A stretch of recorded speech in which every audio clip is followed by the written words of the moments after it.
masango nani akotina bilanga na ngaloso mosusu masango aingeli ani atinko na yiso yangai zonite akomiulu na ye aingeli ani atinko na yiso yanga puhikola lisusu na byanga ye haya oh muna wapi balanda mo bebisi atana kimya ko bungela mbeba Afrika na yembeli yo ona ulongwa na mpungi na yo mupaya ya merci bande konangai merci bande konyoso bozali ko landa 3 fois www.radiolisolo.com mais surtout merci mi manandeye bande ko bozali ko ve mini bobenga à partir ya studio awana ndaku mini pe bokominga na Skype pour dire que bo sentir moi ba coupure ya ngwana ba msuto za ko senga kape bo ya kape na ba contribution na bino lokola bokolinga ka Radio Lisolo mpoete ba masinu ya sika eko kosomba makape na ba maintenance ba makamandenge na ndenge oyo radio eko senga ka. Merci pour la attention oyo bozali ko sala pona kolanda 3 fois www.radiolisolo.com radio oyo zali suivi na ba politiciens nyonso ya Congo radio oyo pe bana diaspora nyonso batseli mutema pona kolanda ka ba situation ya mboka. Alors makambo toza ko lobela awa introduction na place na katenela kite mena kozala obligé na zonga mwa muke na place ta bandela ki pona raison ya bandeko oyo ba siliko ya na retard na pona raison ngai moko pe isepeke na rate ko pesa introduction na ndenge na mekela ki jako pesa la yango de l'autre ko lobela makamotali l'église comment église est participé na désordre ya évolution ya Afrique précisément ya Congo parce qu'il faut faire attention Congo eza mboka moko trop spécial batu mingi toza ko ndima yango te balobaka ete mukolo ya nzoto amiyoka ka solo te batu musu batu bakoyoka solo ya nzoto na yo moko okoyeba yango te. C'est comme ça où toza na mboka ya kitoko mboka ya munene mboka ezali riche na makamandenge na ndenge mais peuple congolais un collabo précisément un politicien collabo aza koteka pays aza mutu aza na solo mais ayebi komiyoka solo ya nzoto na yo te. Nous sommes trop riches mboka Congo ezali mboka ya kosakana yango te. Ezali mboka okokuta nulle part na monde, je dis bien nulle part na monde. Mboka mibale ekokai na Congo ezali te. Mboka moko pe eza na frontière na ba pays mususu koleka ya biso na Congo ezali te. Mboka moko pe eleki na ba mai, na faune, na végétation na ba spécialité ya ndenge na ndenge ezali te. Mboka moko pe eza na ba richesse comparée na Congo ezali te. Donc tout sur cette terre centre nango base nango e bandel nango ezaki na Congo même Adam et Eva babandaka na Congo vina bango Bible e koma yango très bien kende kotala na tseo na wapi na jardin d'Eden bisika nini bisika na topaz turquoise diamant or mabanga nyonso ya ntalu ekutaneli wana mabanga ezali wapi sel au Congo kena poto kene bisika ndenge na ndenge biloko okuta ngo ezali mais quantité nango to nombre nango to ndenge nango ekokai na spécialité okunokuta na Congo te mai na vandise wana pona rosa kanini Edeni place okuvanda ka wana po mai ezangela yote avec comme avec 4 rivières tala séparation monde tango salema ke mai okoya komona unique place oyo kokongola 4 fleuves ezaka na Congo wana donc vraiment ba recherche ndezo zanga biso yango wana toza kokosa maka na batandenge na ndenge mais makambo église tozali kolobela lelo yo kobeta libakute soki église no ekokutana na katikati ya mpoke oyo ballon eko ricochet de gauche à droite ndenge esale maka déjà ndenge na lobby ete émission rien de nouveau les makambo oyebi koleka ngai donc il faut pas me dire que makambo za ko yana ngoto oyebi yango mais angle oyo to ko attaquer mingi ekozala angle trop spécial to ko tenter pe ko aborder situation oyo pona koyeba comment oyo kozala un chrétien on dit maka Jésus on dit maka na église na yo kendaka bongo siko oyo koyoka ete l'église a contribué au désordre congolais ya ba meurtre ya ba assassinat ya kobomana retard ya développement ya mwana ya Congo. Aucun de la chrétien, la membre église, et puis Bible le bête l'église, c'est l'épouse de Jésus. Donc moi si encore sous église, et puis aucun koloba était n'a découvrir ma belle à moi si oh question munene comment se séparer nakata église dans l'anta Jésus azaliwana. Autrement dit, comment que la chrétien on découvrir que l'église est ton église aussi et participer à désordre à Congo. bongo sikoyo ozalaka na kati ya église wana to ozalaka membre ya la famille chrétienne. Ça c'est une grande question oyo par exemple mpoke nyonso ozalaka nango concernant l'église na salité nango toyebi yango, mais biso bachrétien to biso bato na mabele bana ya Congo toza incapable ya se poser question pour savoir est-ce que totika Jésus, parce que soko tiki Jésus automatiquement otiki église, mais sikoyo soko tiki église ozalaka na Jésus définition moko ezako sanga wana parce que nkolo so le église ali mwasi na ngai o kolo sa pekisi divorce siko yo lingi Jésus na église bakabwana divorce kota yo nde muto koya lelo na mpoka lelo po ede biso koyeba comment okoti ko reconnaître que église et participer na désordre na kati ya mokili ya Congo, mais ozalaka na membre na kati ya église to ozalaka ko croire na Jésus dans ta Jésus Christ azopekisa misala oyo église na yo ezosala nini ezosalaka ya kosala nini ya koteka le pays nde bisika oyo yango mutu toza komona ete émission oyo eza simple mais eza complexe na kota ba chrétien. Comment vivre dans l'église pendant que l'église est à la base du désordre congolais? Toute cette saga ozoleka na Congo église eza na kati mpoke lelo pe nazo tenter pe koya nango na angle mususu. Comment église koyi ko supporter l'état et puis église yango ezo supporter l'état, église l'état yango pe misala ezo sala eza misala ya mabe, misala oyo église etelemelaka to Jésus alingaka te. Comment corrélation wana ekoki kozalela, comment ba ko sala face à face na situation boye makambo yango to ko débattre.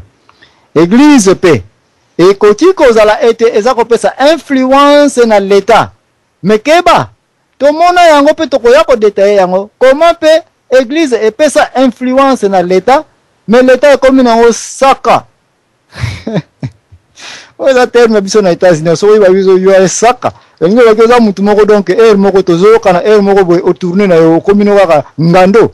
Donc église ekoki kopesa influence na église na l'état, mais à une certaine période ce qui l'état est lamba na église te l'état peut abalukela kana église parce que l'état a na autorité ya koya kokanga église, azana autorité ya kotelemela église, azana autorité ya koya ko chasser même les pasteurs aye côté une chaîne asali makanuzo ngasa engo baite awa. Faut faire attention pour na yo chrétien aucun ne kozalaka toujours na appartenance à une certaine classe politique, et quand cette classe politique là et comme comme saka ba wona poko sambu sayo déplacer yango sikoyo ba makambo oyo yango naza kopesa ni ba introduction mike oyo toko débattre. Donc oza na chrétien, oza la judaïsme, oza na kata ba wicca to ba nini ba onyos ba bouddhisme yeba kaka ete tout ce qui est spirituel et lambanaka na nini na l'état. Mais la place lambanaka na l'état, c'est à moi de vous rappeler ete place oza komona Roma et ya ikokota na mbule na mukonzi Nero, et puis vers la fin mukonzi Nero à chaque église a tindle ba soda bitumbe ko ya kuna na ndenya ko sakana te écouta l'état ya ko perdre mabele wa bien comme Vatican. Parce que le Vatican maintenant c'est toute une force na kata Italie, pendant que le Vatican c'était seulement intérêt ya pamba na kata Italie. Mais le fait que ba chrétien baza na problème mbule entre bango na l'état a tenté ko tindika ba oyo ba tindiki donc tirer laisser. Voilà et comment était awa to ça déjà comment bato pe o ba vivaka avant biso ba yayi ko kuta na ba situation ya lolenge kaka tozo ke na Congo. Donc faisons un peu attention à sujet oyo po to yeba ete nazo tante pe kopesa ba histoire na ba réalité na yango oyo biso ba konto za toujours la mémoire courte, faut to sala un peu attention. Donc okomona pe na tanga ya Jésus contre Hérode toujours mbula matadi contre babiloko spirituel. Oyo pe komona bataya ba Hérode ba Philippe na ba Jean-Baptiste ko ba kata na ba tete kuna likologa ya opposition entre toujours l'église na nini na ba tupika ba société civile. Donc toza ko ya un peu poto yeba ete awa l'état comment qu'on se séparer na ba masolo ya l'état na tango l'état oyo pe azana yeko yokelaka société civile te, mais la société civile azana kati ya l'état nde biloko oyo yango nde toza kozela bato bayele tambo okota bo meka mpe ko aider biso na Congo comment la politique est avant l'église ou bien l'église est après politique. Biloko oyo vraiment eza un peu très kokoso, mais toko kena ba mboka ba payate toko kene pe musika te toko tenter ya ko tourner na situation oyo ezoleka na biso na kata Congo poto yeba un peu moralité ya bato comment ekoki kozala supporter sans l'église, s'il faut forcer des choses que l'église éthique a coupé sa influence dans le négative, ou et puis si ba résultat ya muibi, ya mabe, ya kobo mabatu, kati na nini na société ya civile, et puis l'état exact siko ko dominer, ko sakana na peuple, c'est comme si l'état oyo ezwa ki support l'église te, c'est comme si l'état oyo ezwa ki makambo apate église te, to bato baza na kata l'état oyo soki bakenda na église te ki to kolobela baona ko pesa une liste ya bato baza na kata masolo ya l'état. Ce sont des pasteurs aussi, ils sont là, mais apparemment tout ça comme on a été on n'arrive plus à comprendre Congo. L'église vient avant l'État ou bien l'État avant l'église. Ah, c'est quoi comme que c'est liaki et botamaka avant soso ou bien soso après liaki. Babiloko yango tokolobela. Pourquoi? Parce que Israël na biso ba chrétien les dimanche, ils appellent journée bien aponi yango po te tolo ba solo oyo parce que tant tokolobela yango bolo bateke makambo ya église mais siko di azoko attaquer ba église, azoko attaquer Jésus, boyena boy tout ceci non. Tika tu bakamba lelo to lona dimanche po boye ba ete ezouta vraiment na motema na ngai moko oyo pe ko bimsango e ko uta pe na motema na Israël apparemment ezalaki état, mais état avec l'influence de l'église. Et nous voyons que c'était une église qui était devenue maintenant un état. Donc l'existence de l'Israël, c'est d'abord l'existence du judaïsme. Ah, tout le monde a Jacob. Jacob n'a pas les 12. N'a pas clan, pas division qui s'est créée.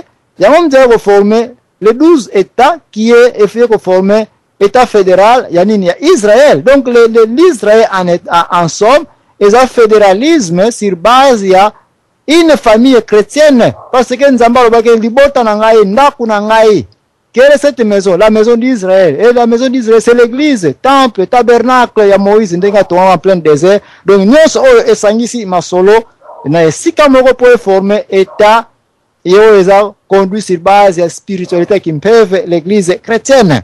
Donc awa déjà tout ça comme on a clair que stock de gauche tout à droite l'église acquise déjà que na l'église na biso Congo faisons un peu attention pour te être Congo et ça Congo Israël et ça Israël. Donc so to solo ma solo étali l'église tombe un peu ko yeba été tokeba ko associer l'église chrétienne na makambo ya l'état parce que totanya na Bible parce que ba pasteur nyos ba komika prenons la Bible, lisons la Bible. Qu'est-ce que la Bible dit en fonction de l'état na boye ça va, mais alors na yo pasteur mtokota ah ça va plus da parce que zambo na rappeler que Congo eza état moko ya bana 12 te.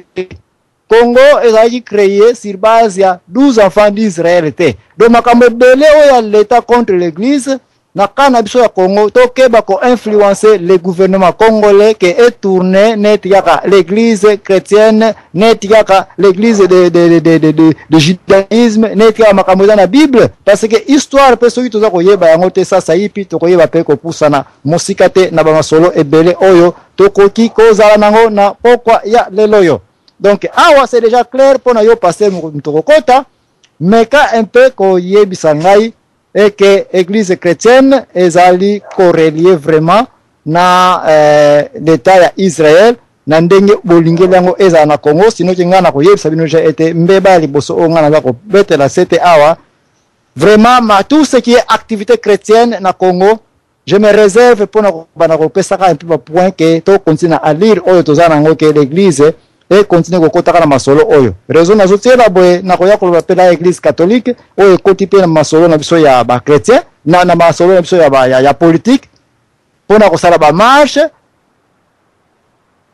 pona ko pesa participation nango pona ko pesa contribution nango mabemo ko eza nango te metoko débattre un peu danger oyo ngana sili ko mona oyo eza na kati awa parce que toko keneti na ba pharaon ba toko yeba koma ba Joseph bazaki na influence na kati ya gouvernement égyptien.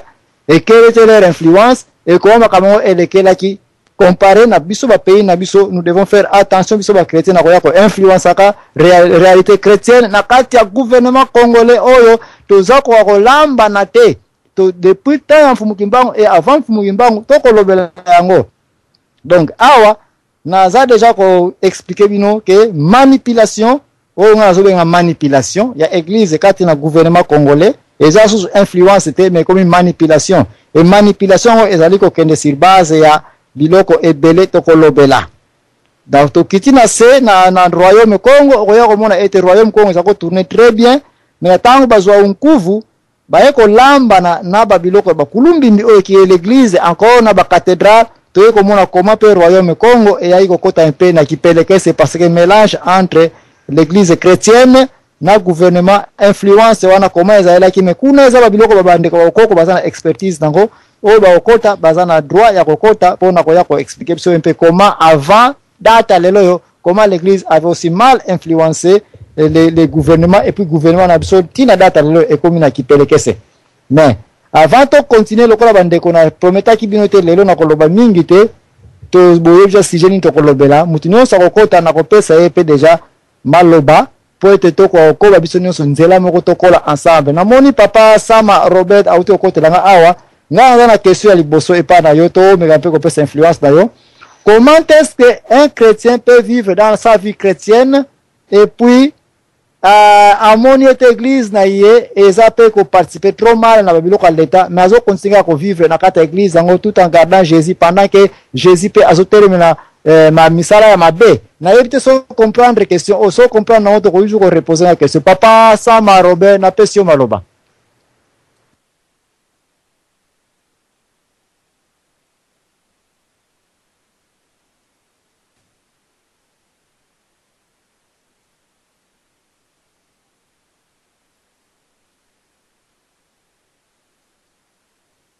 Anyati bon koko bonso bankoko abazi bagumbu beye dalesika nkona nilangizu wabokono oba ya kina mayere maye na makulu maye anyati bon koko bonso bankoko abazi bagumbu beye dalesika Afrika zonga sima.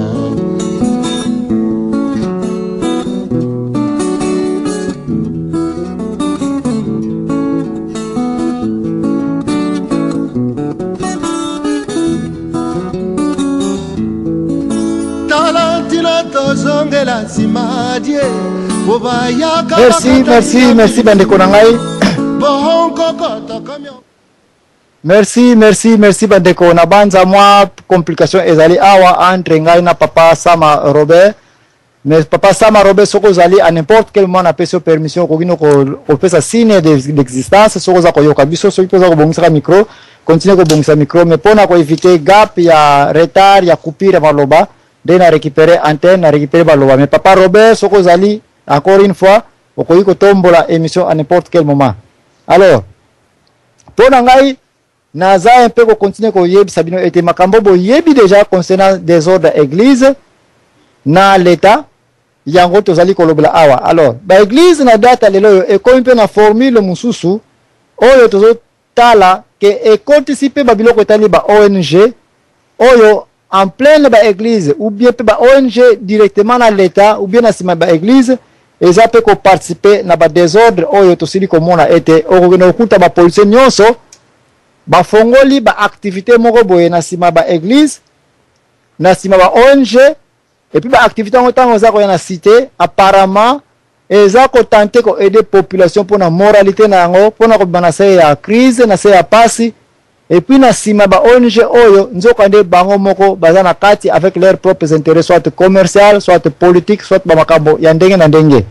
Raison na toucher ba biloko ba ONG parce que na Congo toza un peu na information moko ya grave toza ko zanga kana makambo belé toza ko sala.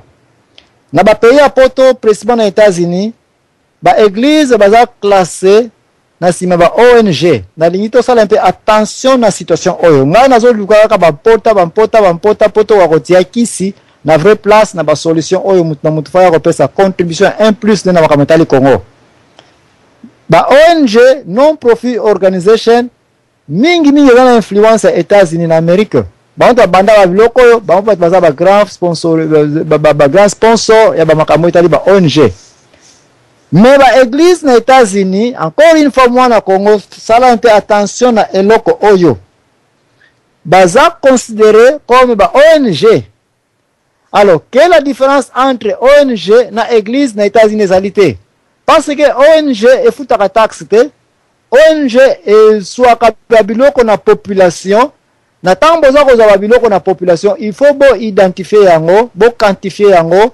Ce qui mbongo, ce qui matériel, et puis na fin de l'année, bo justifier on a département o bien ka ARS kuna nde ARS akoyeba na mbula oyo combien bo Congoli comment vous ako tourner banana ngo bo pesi ba support na bino et puis bazolandela ba activité nyonso pe oyo boza kosala na kati ya nation na kati ya pays na bino na kati ya États-Unis ndende mwana ba ONG esalaka alors ce qui na vike église ezali par ya ONG elingelo bete église pe bazape na droit ya kokongola mbongo ndenge topesa ba makabo mais na fin d'année ba justifier combien de mbongo basali soki bazwaki ba bilamba soki bazwaki ba donyo sa ndenge na ndenge bazape obligé ba rapporter na l'état pour l'état alandela bango comment est-ce qu'ils ont tourné puisque bafuta la taxe te bazana ba droit ya makambo ebele ezali gratuit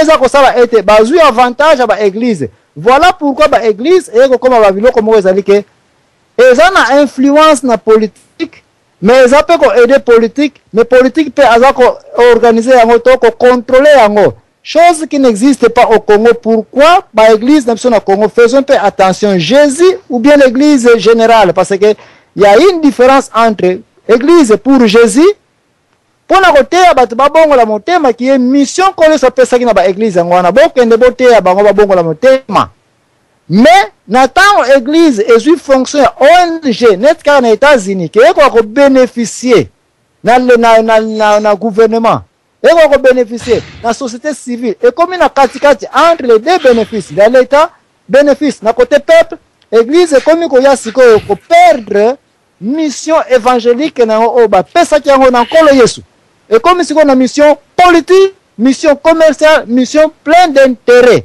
les places yango nde to débattre ti na suka ba émission se poto ba comment maintenant un chrétien a se séparer na ba réalité oh l'église d'aujourd'hui est outil ko angle mais papa sama lokola ozongi susu awa na pesa suma loba soko landa ngata na ko poser ba question na pesa suma loba se peke nkrono kuna ebongi siko poto éviter suba gap. Merci Papa Zambwana na malobo pesingai na bazi ete sikasika otokoti bien na ligne tozaki na koko sur micro c'est vrai.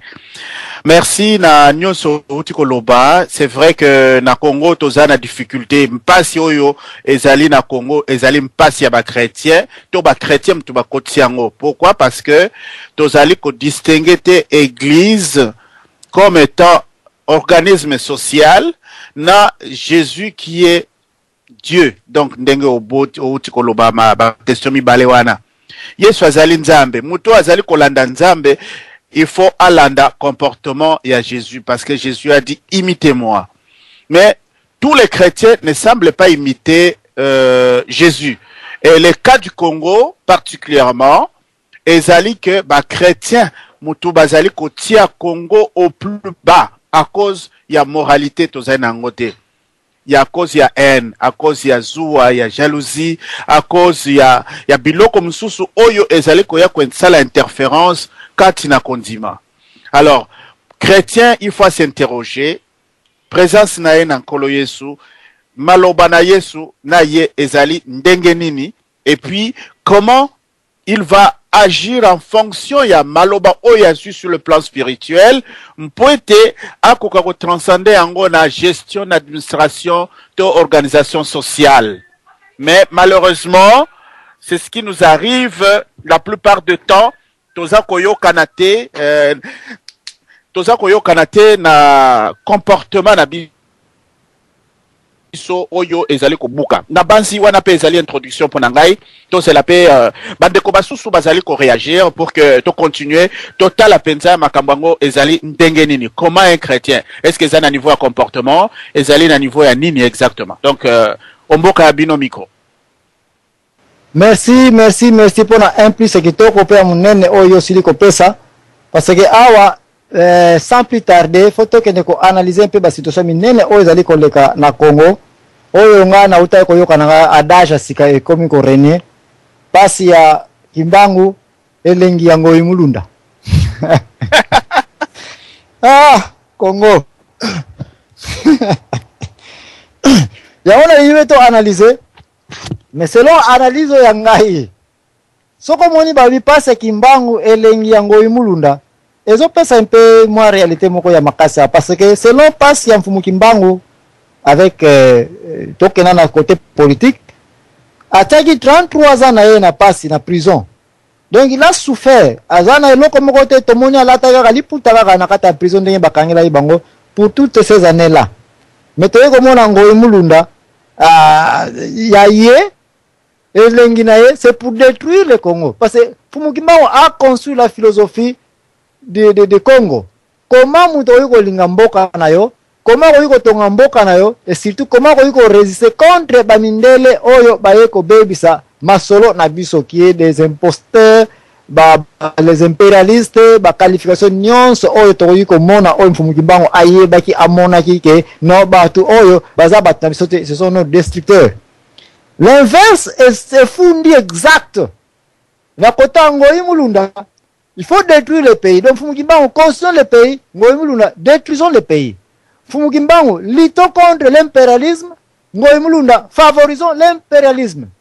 Mfumukimbangu nakangama na prison, nandi ma pauvreté, Ngoyi Mulunda na comme un millionnaire pour détruire mon peuple, mon propre peuple. Donc awa déjà adage oyo koleka na mikolo parmi les chrétiens nazo kene nulle part pasi ya Kimbangu elengi ya Ngoyi Mulunda. Alors toza komona ke histoire eza wana, réalité eza pe wana esili kopesa ba biloko oyo na koma Ngoyi Mulunda peut-être na date la zaleme na Angola parce que yoki ke la fois passée la soviétique bazali na ba élection yake ko renforcer sous comment ba ko yiba sous ba élection kuna il était là azaki par exemple pion oyo ba ko participer na ba comptage à lokuta kuna passer expert international siko na côté fraude électorale. Ok peut-être na date le ba dos Santos ba bengi sepe kuna ko ifeza na ngoki na masolo pe Angola na mikolo ba na Luanda ba kobata bo tourner pe na côté Luanda na ok bite bo yuko ka Ngoyi Mulunda ma colonel ke kuna parce que c'était un grand consultant c'était balame maintenant na kati ya na masolo ya ba Italie ba mpoke ba élection oyo. Tozo posi na kota église, comment église contribue na désordre oyo photo yeba ete ba makambu mususu ezami ya likolo zo kena photo kitatina se. Nous avons aussi les abbés Malu, tout ceci. Bazala ba masolo oyo to mona kina ba élection utai koleka. Comment ils n'ont pas aussi aidé la population congolaise. Mais ce que kota la raison gouvernement congolais ezo kena sima l'église, na tam azana besoin ya profit na ye na sima église. C'est de mettre bato oyo biso to croire ete ba représentaka tata Nzambe na likolo avec leur colère que bango bato bazana conscience ya malamu. Donc l'église ici le gouvernement en profite pour nous présenter des gens dont nous avons confiance. Parce qu'après Nzambe na mabele awa nous avons l'idée que ba pasteur, ba chef spirituel, bango nde bato bako représentaka Nzambe, bango tozana kilo ekoka pona bosanto. L'État paie à yango ayebi, yango l'État za kopesa biso ba masolo mais inversement na réalité, tozo mona bato oyo baza koyela biso désordre total. Tomoni ba mwana nsemi oyo baza koyela biso susu ba spiritualité kaka. Donc ici quand on parle de la religion, on voit une certaine puissance religieuse. La puissance oyo okomona ke ba ne mwana nsemi ba kotisi na masolo oyo ba distraction na ndenge na bango. Mais en attendant que na section mwana nsemi oto kolobela na badibundi da Congo babokokiste balekimbangiste tout ceci na pesa na maloba epaya mbuta na oyo auti kosenga maloba awa natala empena na wasengi maloba awa na banza ndeko desfe osengi maloba na pesa maloba kuna. Merci mbuta na ngai mbuta Zambwana malgré moi ba santé za moi mobulu mais lokola to mesana ko chakune na makambu o etali mboka na biso pe na teme kitoko oyo mbuta Zambwana oyena yango. Lelo peuple congolaise lisoloise bolanda na bokebi pamba te na banzi oyo Jésus abandaki koloba l'heure vient, il est déjà venu, que les vrais adorateurs adorons le Père en esprit et en vérité. Nano batuana bayate. Na moma oyo ndeko nyonso tu oza kolanda radio lisolo. Batuana oyo Nzambe alobaki les vrais adorateurs adorons le Père en esprit et en vérité. Nanu bayate. Mukolo bakoya, tokoyeba bango. Parce que on reconnaît les bons arbres par leurs fruits. Bandeko, tomi tungisama te, pamba te, ba oyo nyonso tu, balati kazaka, ya apôtre, prophète, bishop, asir bishop, évangéliste, pasteur, révérend, ba kombo ebele. Il n'y a que des titres. Mais les vrais adorateurs, nanu ba yete. Peut-être nanu ba botamite. Il n'y a que des aventuriers au baza ko sala parcours na bango. Il n'y a que des imbéciles qui ne changent pas. Oyo ba ye pona ko enrichir. Na kati ya mokili oyo na kombo ya Yesu Kristo mpe maloba ya bonzambe me kati na bango ata mwa litanga ya boyebi nzambe mpe bobangi ye ezali te. Alors bandeko, c'est à fait normal tokutana na batu ya boye. C'est à fait normal tokutana na baventurier. Tout le monde bazali koloba ke non, j'ai vu le Père, j'ai vu Dieu. Dieu m'a parlé. J'ai vu dans les songes. Dieu m'a dit. Dieu m'a envoyé. Allez prêcher toutes les nations, mes disciples. Allez chercher, former toutes les nations. Quelles nations? Est-ce que les Congolais, vous avez déjà vu un pasteur congolais qui a une église? Kuna kati ya zamba pe ba pygmée. Vous avez déjà vu un pasteur pygmée en train de prêcher la parole de Dieu? Des pygmées, bande konabiso ototiki bango na forêt. Oto négliger bango. Oto to koma ko benga bango lokola ba nyama. Est-ce que ba ebi parole? Nzambe atindaki ba pasteur congolais baya kaka na poto? Est-ce que ba pasteur wana boye bisanga combien de prophètes pygmées oyo yo yebi osali kolanda radio lisolo? Combien de pasteurs ba pygmées yo yebi? Combien ba diacres ba pygmées oyo yo yebi? Combien d'évangélistes ba pygmées? Ba mama diaconesse ba pygmées yo so yebi ango? Au lieu de former des pygmées, o bazali bandeko na biso oyo nzambe apesi bango, apesi biso na kati na mabele, bandeko na biso tobota na barase nyonso tu. Lelo bazali abandonné, délaissé. Mais pasteur ozali kolobake, Dieu m'a fait grâce. Dieu m'a élevé. J'ai parcouru tout le monde entier. J'ai commencé à prêcher une bonne nouvelle.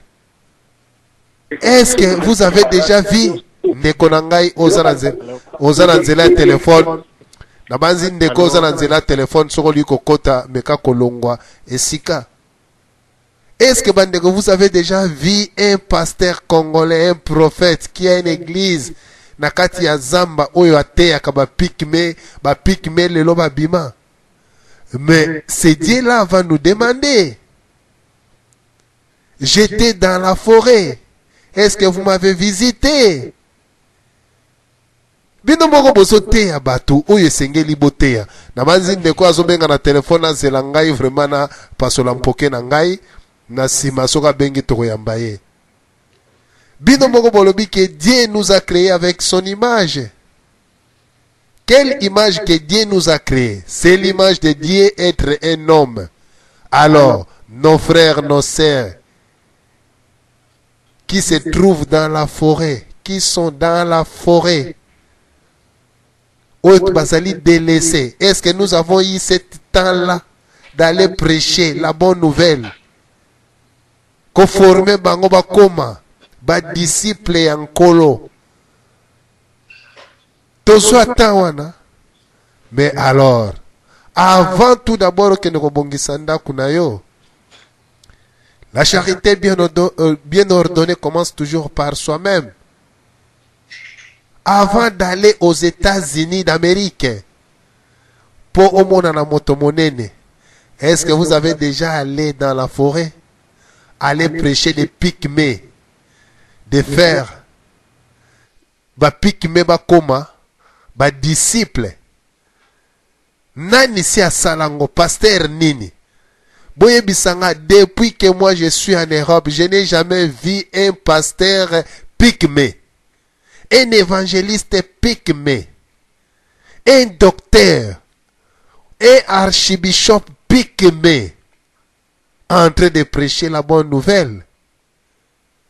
Mais il n'y a que des pasteurs congolais, oye bazali, avec l'éloquence na bango, ba tendance na bango, ya koloba que non, Dieu m'a fait grâce. J'ai parcouru tout le monde entier.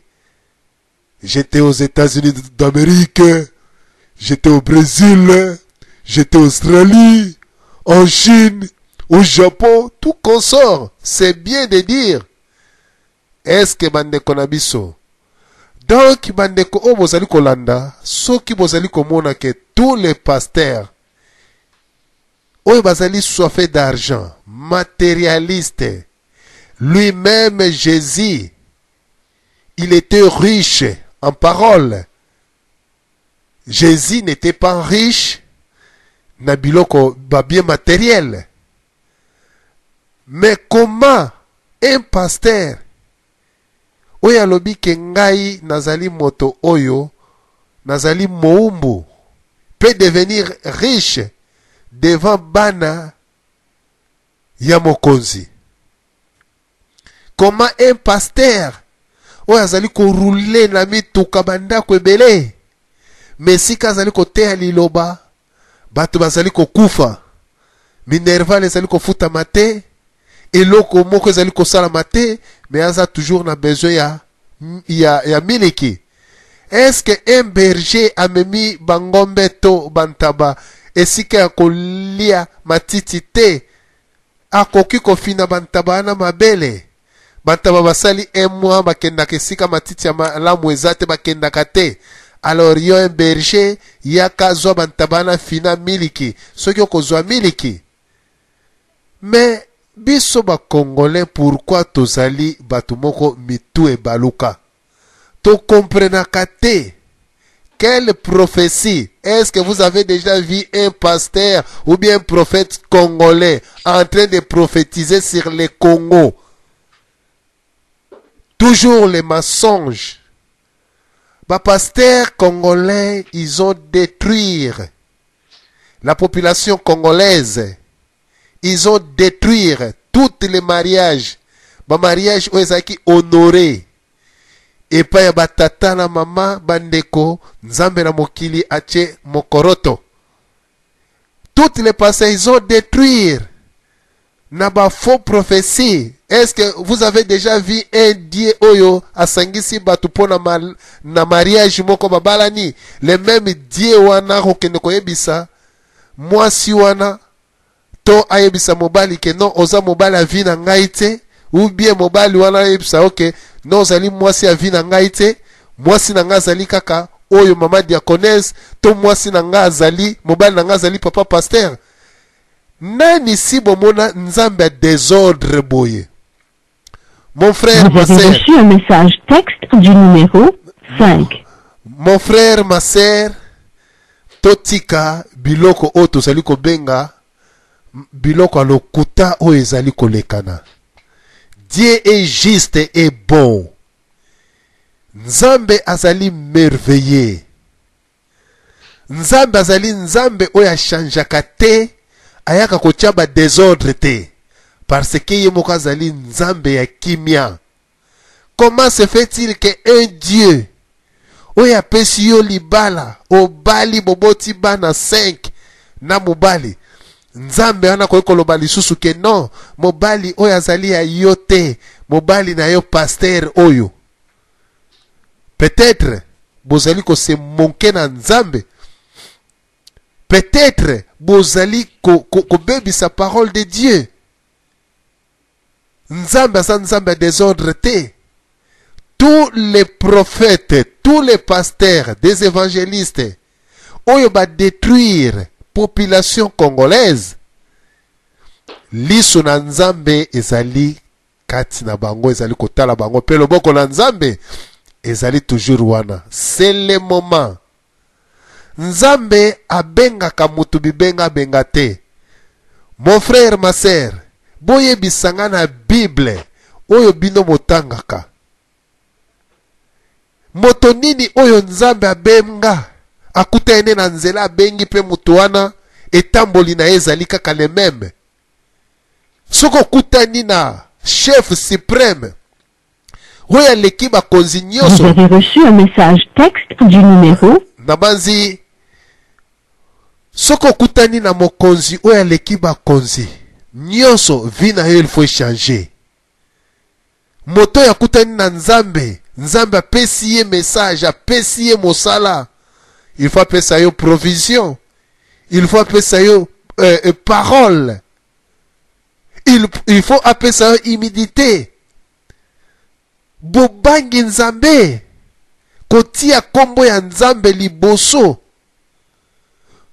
Bandeko, tango oyo vraiment tozala badipute, tokola. Il n'y a pas de pasteurs congolais, il n'y a pas des hommes de Dieu. Peut-être, na calendrier nzambe, azali nanu ko façonner bango, azali ko briser bango po babima. Parce que, mosali na nzambe qui est très orgueilleux, oya lingi mbongo de trop, oya lingi habillement, lokola koleka Bible, ba pasteur azali kolata koleka Bible.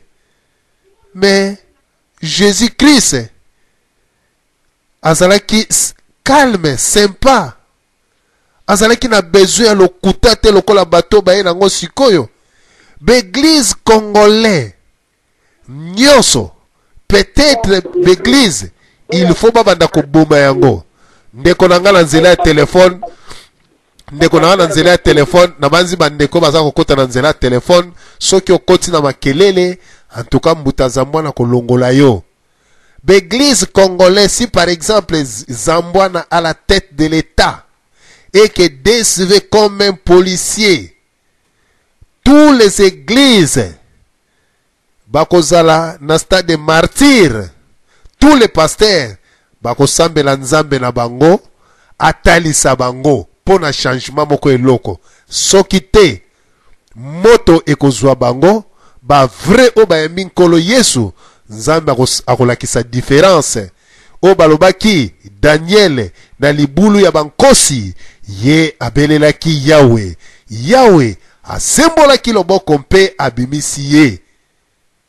Alors boni ba pasteur oyo pe basali kokosa ba peuple congolais, et kozala pe mokolo tokosikola mboka, tous les pasteurs na kati na moto na moto oyo andimela nzambe na ye, a prier nzambe alongola ye na kati na moto wana azikate po nzambe alakisa gloire na ye epa ya peuple congolais, pe alakisa ba oyo bazali ya ngai. Soki bomoni bango nyoso tu baziki na moto, pe bazali kobelela kombo ya nzambe, nzambe ayebi bango te, bazali toujours be ticket oyo baye koyiba mbongo na kati na communauté na biso. Église et détruire peuple congolais. Église, soki lelo mbuta zambwana tokomi boye peuple, tokomi lokola ba peuple nomade, tokomi lokola ba peuple moko o ezali réduit na mokili oyo. Pona ba église, soki ba beti yo litama ya gauche, pesa lisusu ya droite, allez frapper mundele, akeno beta mundele mbatako na gauche, soki akopesa yo ya droite. Meka ko tuta motu soki osenga pardon, mbuta zambwana na camion na yo kaka meka ko zonga sima, tuta camion mundele, après osenga pardon, la police va intervenir.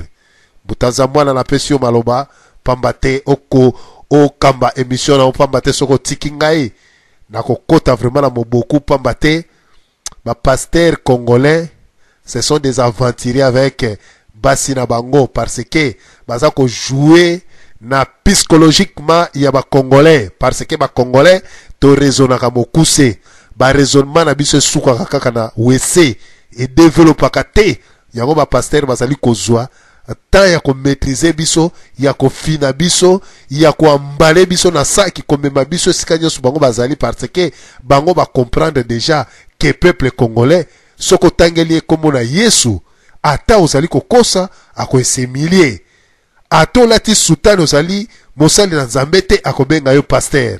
Voilà Mbuta Zambwana bandeko o bozali na nzela ya telefone bokoyi kobenga sikoyo bolongwa esika ya radio na bino nde bozwi maloba. Merci Mbuta Zambwana intervention na ngai yango wana eboto. Merci konika biso ko rouler biso ko ambale biso na ba sachet c'est tout ce que ba pasteur na ba église oyo bazali ko sala. Mais maman ali kamutza ko débattre ana ba déconner bozali ko landa. Comment okoyi ko zala chrétien na kati ya église bongo église yango oyebeta li base ya désordre mais olinika ka kozana kati ubi oliniko bima mais oliniko père de Jésus te parce que auto to séparer Jésus na kipelekesi oba église ko tibiso ndeko na téléphone na 33 na peso maloba ndeko pe na Canada pardon oyino ko benga siko ko zonga parce que toyi ko connecter entre papa Mayamba na studio ndeko na téléphone to peso maloba avant to zonga papa Robert mutazana kati. OK. Allô? Allô, ndeko na téléphone 1255 to peso maloba. Na wengo loba. Ndeko nanga ozali na nzela ya telefone soki tolobi plusieurs fois longwa na telefone na esika radio ezali est-ce que boyoka kabiso bien boyoka kate ozali na telefone longwa esika radio ezali plusieurs fois comme ça OK na loba. Oui, loba ozala na loba. Oui. Ah bon Mbuta Zambwana bon na landi papo auti ko loba.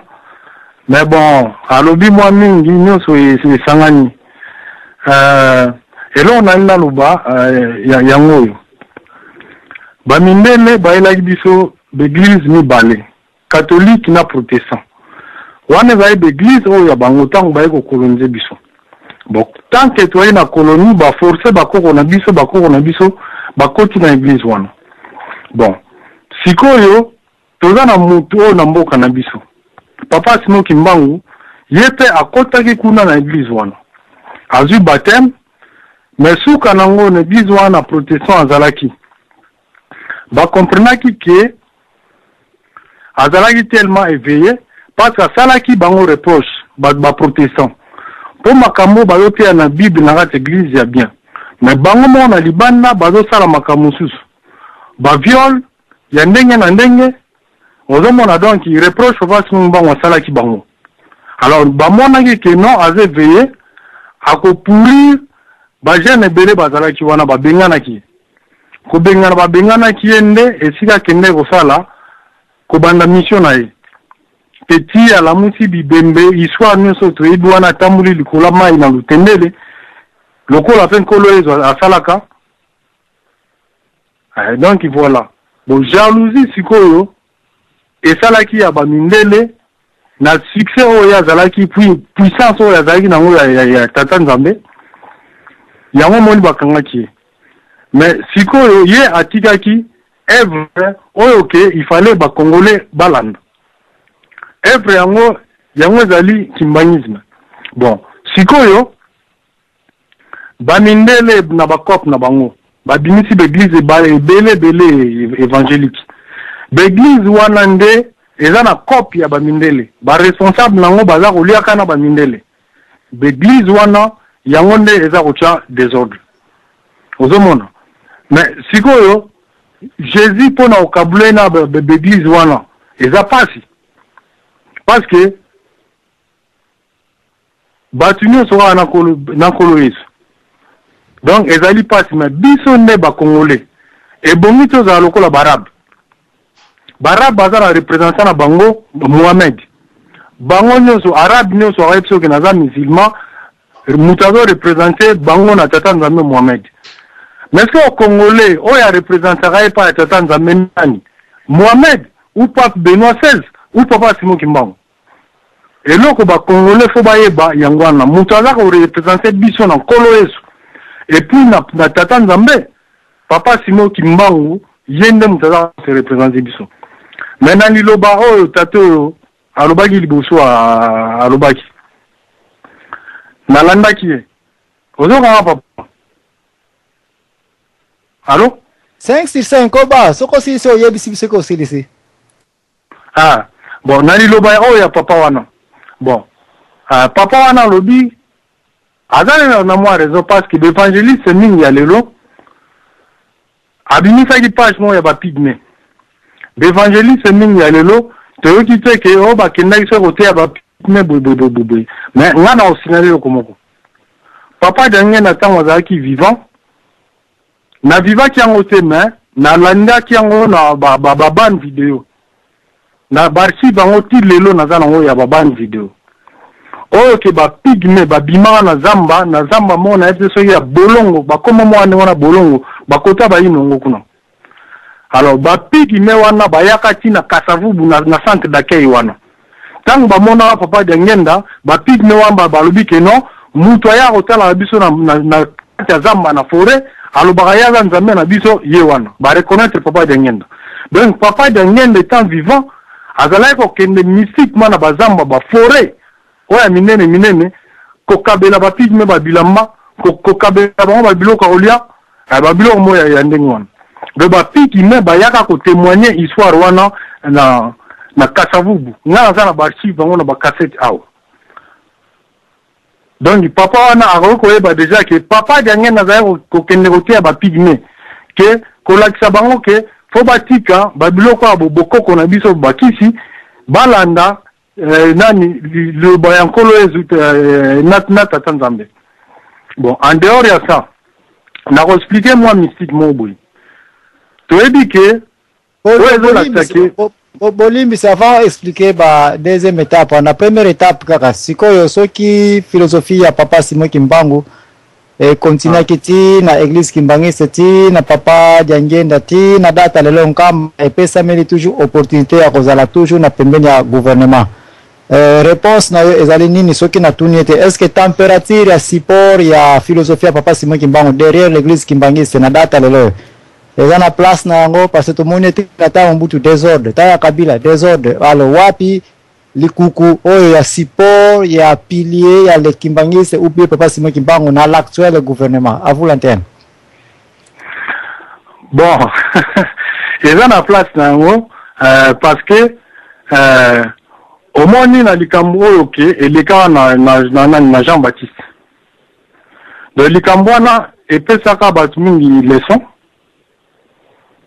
que na nsima nango nkolo yezu ayaki koloba parce que likambo elekaka ya Jean-Baptiste na expliqué Jean-Baptiste asalaka reproche na Hérode parce que Hérode azalaki kobima na mwasi ya ndeko na ye alors Jean-Baptiste ayebisaki ke ezalaki mabe likambo wana alors donc likambo wana ekutaka Jean-Baptiste cher ti bayaka kokata ye mutu histoire ya mwa molai me nazokenda mokuse ti bayaka kokata ye mutu likolo ya likambo wana alors likambo wana ntango esalamaka nkolo yezu ayokaki yango ntango nkolo yezu ayokaki yango me na maloba ya nkolo yezu soki bato batangaka bible batangi na babible nkolo yezu akoloba ke faut korespecte baautorité ozomona bon tala likambo ya église Kimbangiste église Kimbangiste ebandi faut que toyebaka d'abord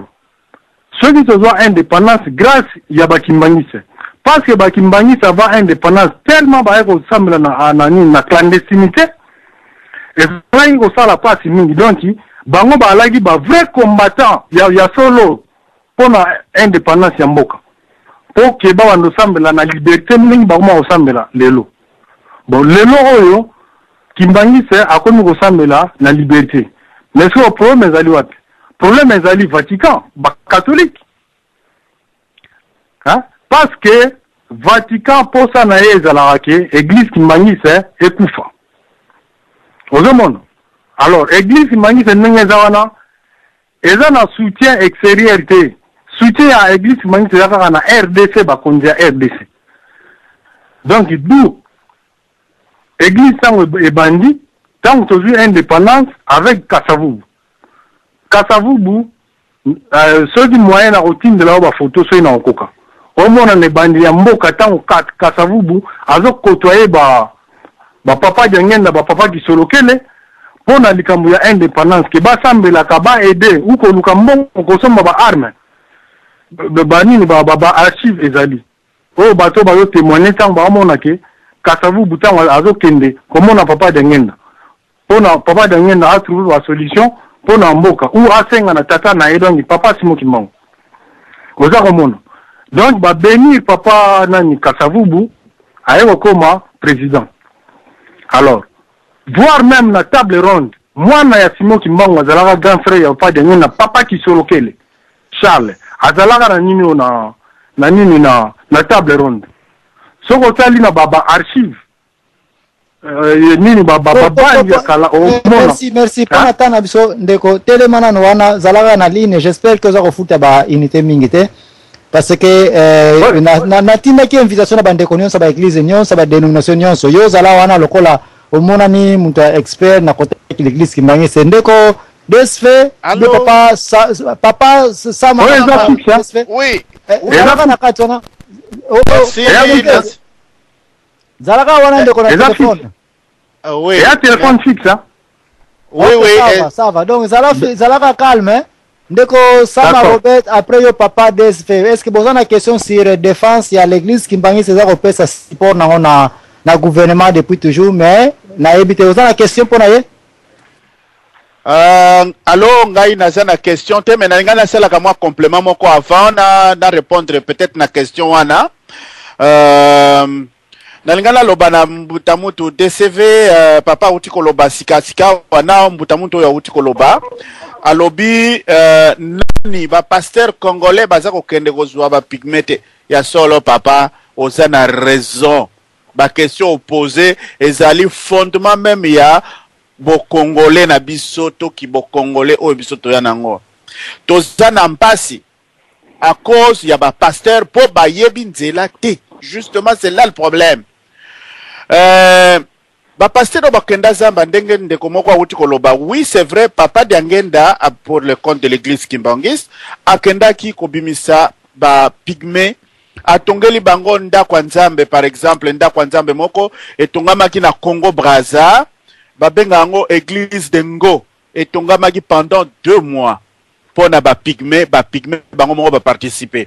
Donc soki bozana Congo Brazza okoki kokende nango na le nord okomona ba pasteur pygmée bazali kuna wana makambo na oyo ndeko auti koloba mususu na Kisangani papa Djangenda bimisaki pe quelques pasteurs kuna quelques pygmées bakoma pe ba pasteur baza intégré dans la vie des pygmées okoko sala ba recherche na niveau ya Kisangani kuna ezali motuna munene ndeko DCV a posé a walobi mukolo tokozwa bokonzi toyanganisa ba pasteur nyonso totala banani baza kosambela nzambe ya solo ngana za d'accord na ye na likambo wana pamba te likambo wana pe ezalaki na tango akala na Israel ya kala ntango bana Israel bazali kotepa Nabucodonosor abenda boye baoyo babenda boye mboka na bango désordre basangisaki basali na nzambe nyonso balobi bopesa biso solution. Allez, ti oyo bakati biloko botumba mbeka moko boye batumbi mbeka ale bazwi ngombe batie musali na nzambe azalaki kote moko ye akoloba likambo basali na nzambe mususu baza contredire o bazaki na nzela mabe ils étaient 90% moko azalaki na nzela moko ya kitoko. Alors bakati bakoni batie bangombe ale baza ko bondela po ke nzambe akitsa moto likolo etumba zamba po bayeba vrai nzambe nani vrai mutu aza kosala nzambe ya solo azali nani. Finalement na tango wana pasteur ya nzambe prophète ya nzambe na Israel ya kala aye kosambela bazwi batie ngombe batie bakoni basopi mai asengi basopa mai basopi mai na sima abondeli kaka minute moto ezwami. Donc vrai nzambe amonani likambo wana efo esalema na Congo soki tukomi na bokonzi ndenge bakombata bazali kokenda koloba na likambo oyo ifo esalemela ndenge wana. Alors, sikasikawa likambo oyo ezali nani atei bandeko oyo basala mabe. Papa Simon Kimbangu na kozongela na esika wana. Papa Simon Kimbangu abandaki musala na ye na 1921. Musala na ye ezalaki exactement contre Bamindele. Mindele soki totali malamu. Mboka na bango babenga ngo poto to mputu na Kikongo mputu. Mputu veut dire pauvre.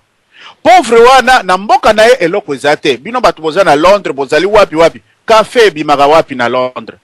Bino batu bozali soki na Bruxelles. Bomelaka ti mikolo nyonso ti ebimaka mkote nini. Bino batu boza na France. Sukali boliaka ya canne de sucre. Eutaka mikolo nyonso. Eutaka wapi. Donc bazwaye subango balamba ye na liputa ya ekonomi. Balatisa ye liputa culture. Balatisa bamemeli biso Yesu wana ambale. Malheureusement kozanga koyeba ba congolais ba pasteur congolais ba zupe kaka be Yesu wana oyo bamemelaki biso ye ya nakati na liboke wana nakati na poke nde ye wana kaka pe toza kokosa baninga bango bayaki mpo bakosa biso bazwa ba richesse bakende nango na mboka na bango biso toza kokosa nani toza komikosa biso moko. C'est vrai liloba mpona nini bakombataki Papa Simon Kimbangu tokende mibale misatu bakombataki Papa Simon Kimbangu parce que Papa Simon Kimbangu amemaki liloba ya solo alobi boyiba te moto abima na mwasi moninga te moto asala boye te mibeko tsomi atie. Alors ba belge ba yeko tswali kambwana balobi non mais tipo soka continuer ko éveiller conscience ya bato biso to koyiba lisusu biloko awate bon se rappeler que Belgique ya mobimba etongami na mbongo ya Congo. Suisse bonne partie etongami na mbongo ya Congo. To lobate mbongo oyo na tango ya président Kala oyo ye atie na libanda na mbongo ya Congo. Ba oyo baza siko na pouvoir baza kotonga ezali mbongo ya Congo eza kotonga bisika na bisika na Sénégal quartier moko babengi kuna Congo Zoba. Soki batu bazali na France boko kotuna botala na internet Congo Zoba pona nini parce que baza kokosa congolais koyebisa makambu congolais andimi kaka. Alors baza koyiba diamant ba sénégalais baza koyiba diamant batongi quartier babengi yango Congo Zoba na Sénégal otala yango na Mali ba quartier ezali. Donc nyonso wana oleto la mwisabande kona biso tokola na bonsomi tokola na lipanda na makanisi mpoete tokolisa mboka au contraire ezali ba pasteur mutu bazali ko exploiter batu. Donc likambo wana ngai pe na ena ngome shamingi na likambo wana il faut batu bazonga mote ya Nzambe ate ya liloba na Nzambe liloba Nzambe etiaka mutu na nzela mpoete mutu azwa contact wana na Nzambe soka azwi contact ako inventer na Bible elobami bana Israël force na bango ezanini bandeko tos kende pai tozonga force ya bana Israël ezali contact na tata Nzambe epesaka bango ba invention. Alors biso toza na ba richesse nyonso mbota zambwana yo lobi Congo ezali paradis ya solo Congo ezali paradis ba richesse nyonso eza na Congo même pona nini biso tobongaka te mpo lokuta ememi biso na esika oyo. Ba pasteur ba représentant ya ba différentes églises oyo ezali na Congo bango ba na lipanda bango ba komi na esika ya mondele. Donc baza ko exploiter ezali mondele na loposo mwindo baza ko exploiter bandeko na bango mpo ba mema ba richesse na poto. Voilà ce qu'il y a. Mpasi na biso nde wuti na esika wana. Congolais azali koloba solo te aza lokuta aza ko tia lokuta na likambo par exemple la Simon Kimbangu esengi nango lokuta te. C'est une histoire vécue bakoloba yango bako vivre yango batu bazali ko vivre na likambo wana. Alors Papa Simon Kimbangu était contre la polygamie, contre babiloko nyonso wana oyo ya mabe, contre bondoki sango moko babengaka azai catholique kombo na ekoya na banza ekoya ekiminga mamuke sango wana ntango Papa Simon Kimbangu abandi musala alokoti ba brouette na ba brouette ya bondoki ba congolais batika kimpo ba yeko se purifier yango nde yeko mema biso na lipanda oyo toyeko koma na lipanda bato nyonso oyo bazalaki depuis l'indépendance, d'une part ou d'une autre, contribution spirituelle l'église kimbangiste ezali. Kasavubu a côtoyé bana ya Papa Diangenda, Papa Simon Kimbangu. Président Mobutu était avec Papa Diangenda na Kananga, ayebisaki makambo tangu Papa Diangenda kufi, Mobutu alobi kambwan, alobi tato ya lali yem topesenga pouvoir. Ba Congolais balobi asa ko sala boye mpona élection. Ezaki pona élection te, alobaki solo. Lumumba avant kende na table ronde de Bruxelles, alekaki toura kendaki tina Lubumbashi kuna bakutani na Papa Simon Kimbangu. Tala makambo eza na mboka. Basi na biso ndeto yebi histoire na biso te. Histoire na biso bamindele ba transposer soit oyo bazaka yango contre biso. Nous avons toutes les richesses baingo baye bazui ba richesse na biso. Papa Robert. Biso discours moko ya mabe mpote mpasi na biso et continuer. Voilà. Na étape wana totelemi wana. Merci Papa Robert. Oza na kacha toza presque na une affaire de 30 ou 40 minutes ka totika pour aussi sa émission oyo parce que toza na émission musoza kolanda biso. Après Papa DSF topesi Mama Furaya mais pour le moment na pesi pas ndeko DSF mutalinga challenger moko na bino awa. Papa DSF malobe mboka na yo. Merci. Nabansi nalandi ndeko oya téléphone na bokebi nyonso tu ye alobi chaque nation Nzambe atinda ba atindami na ye ba présenter na mokili wana na kati na mindele batinda Yesu pe epai ba musulman batinda Mohamed epai ba Hindu batinda Papa Simon Kimbangu po na ba Hindu ezali ndenge wana te ou bien nakosi soki bandeko bokoyoko rectifier yango. Alobaki ndengo wana. Alors ndeko na biso za na nzela ya telefone moko alobi olobaki bongo. Quoi? Oui, alors siko tokende nan malamu. Kimbangu aye pona ko présenter kaka batu moindo te hein? Alors Kimbangu aye pona ko présenter ya lokola kolezo adit. Kolezo tango aye ayaki pona bana Israël comment na Bible.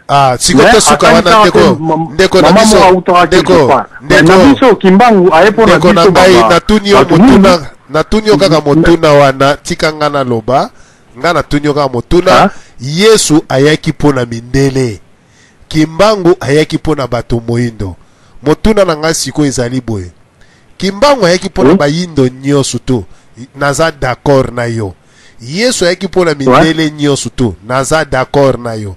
Alors siko yo yebisanga Belge oyo akomi kimbanguiste pe ba kimbanguiste ba batisie siko lokola Kimbangu ayaki pona ba mindele ayaki pona ba noir Belge oyo akomi mundele toloba un Belge mundele akomi kimbanguiste bolatisie pe teni ya kimbanguiste akomi muto ya kimbanguiste. Alors Kimbangu ayaki pona mindele te ayaki pona ba noir. Alors sikoyo mundele wana boko présenter pa Simon Kimbangu ndenge nini tandis que Kimbangu ayaki pona bato moindo ayaki pona mindele te. Mekana nko répondre sika wana. Kimbangu ayaki pona bato moindo ayaki pona tokele malembe ndeko na kopeso maloba. Kimbangu ayaki pona bato moindo ayaki pona mindele te. Ndenge pe bolobi Jésus ayaki pona mindele pona bato moindo te. Siko nga na tuni Kimbangu oyo ayaki pona bato moindo mondele te. Ndenge nini ba mindele o ba Belge ba koimba kimbanguiste ba olatisi bango bo consacrer bango ba koimba kimbanguisi boko présenter bango devant Kimbangu ndenge nini. Pesa nga explication po minde Kimbangu ayaki pona ba mindele te. Pourquoi bondimi mindele na makoma kimbanguisi boko présenter bango ndenge nini.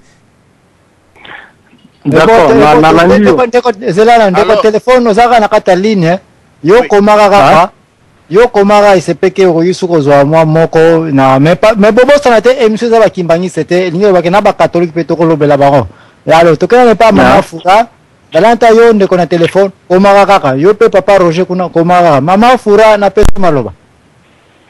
Merci beaucoup na kopesanga maloba Papa Zambwana na Papa DSP na Papa Robert na baonyonso baza kati ya nani ya conférence.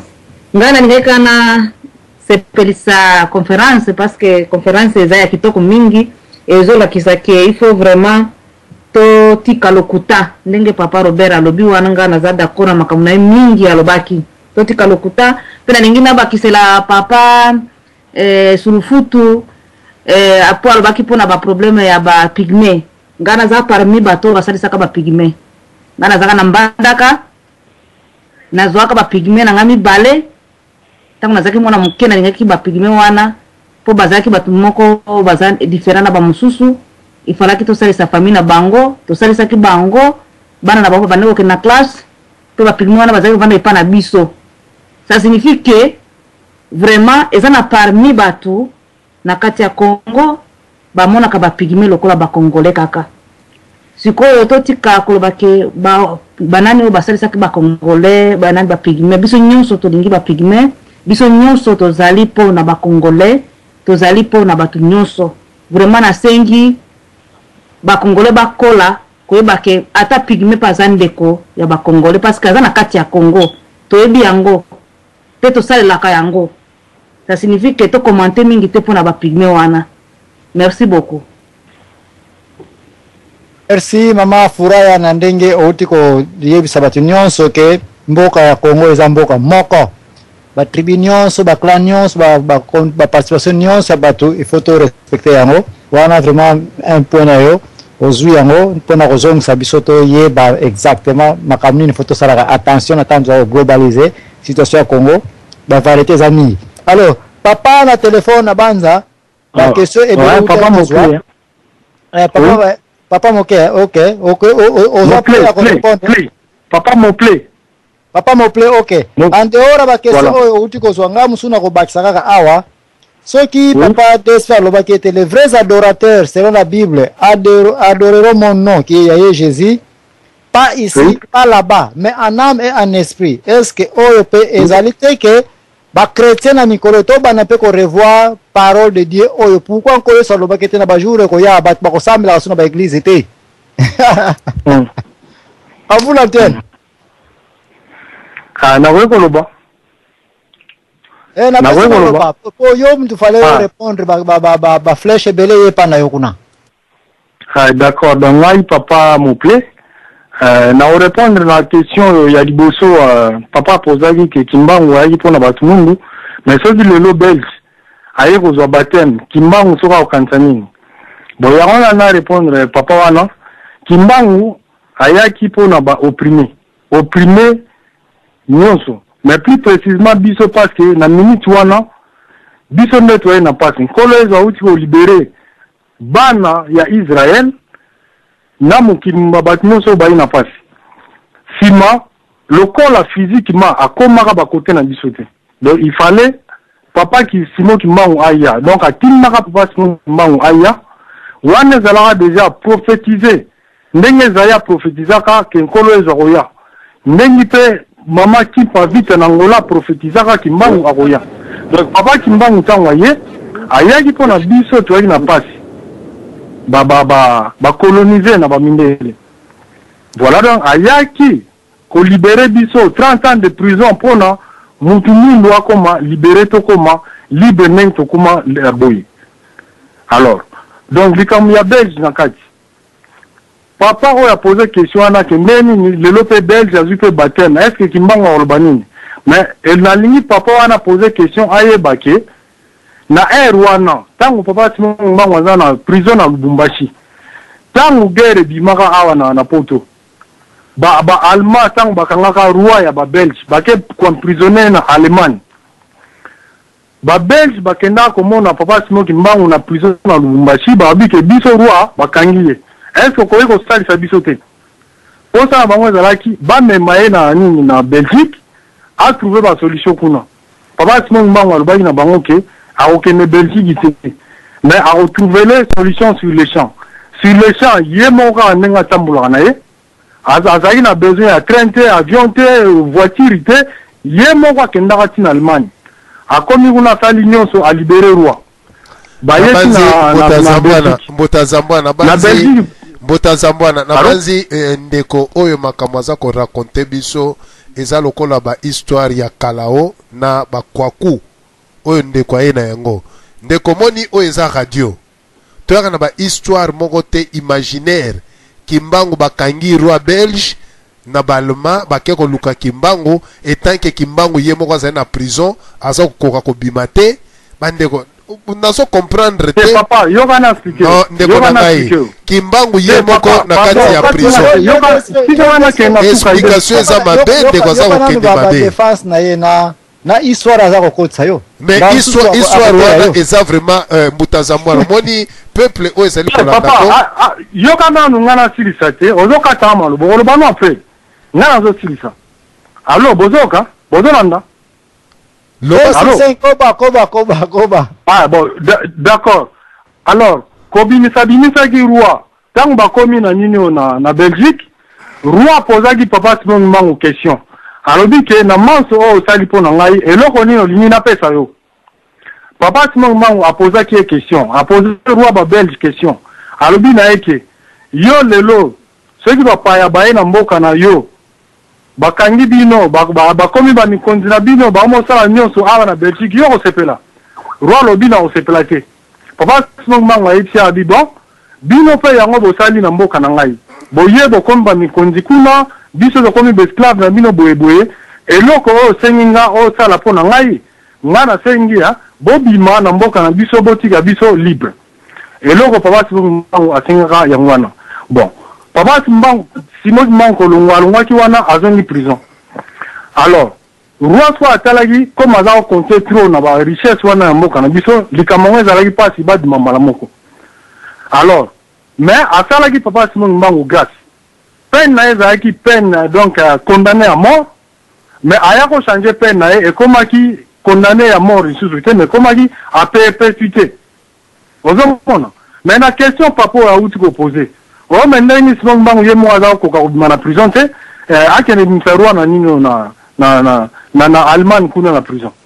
Mais papa ana faye bake papa Simon Mbangu ti bakanga ka aza na prison wana azala ko tambula ne akenda okuta na bana e ba papa jangenda bakanga ka na boma na boma kuna tamba kanye ba tie na prison ya sous-sol lobby bake ko efsa ba papa jangenda na colonie bazala na ona mayombe kuna esika bazala ko tanga na baba kasavu bunyoso esika batanga na mayombe kuna bake ko etsa bango ke tokangi tata na bino lobi na tongo toya uzwa bino bokende tala lobi na tongo ba papa dangenda bayo kaka ke o bamindela ngo baye o tata na bino akimi bota zambwana na bazi ndeko azali ko ozotikela ndeko papa na biso mutazambwana ndeko ozotikela ye maloba ebele mbuta zambwana ndeko ozotikele maloba ebele ndeko aza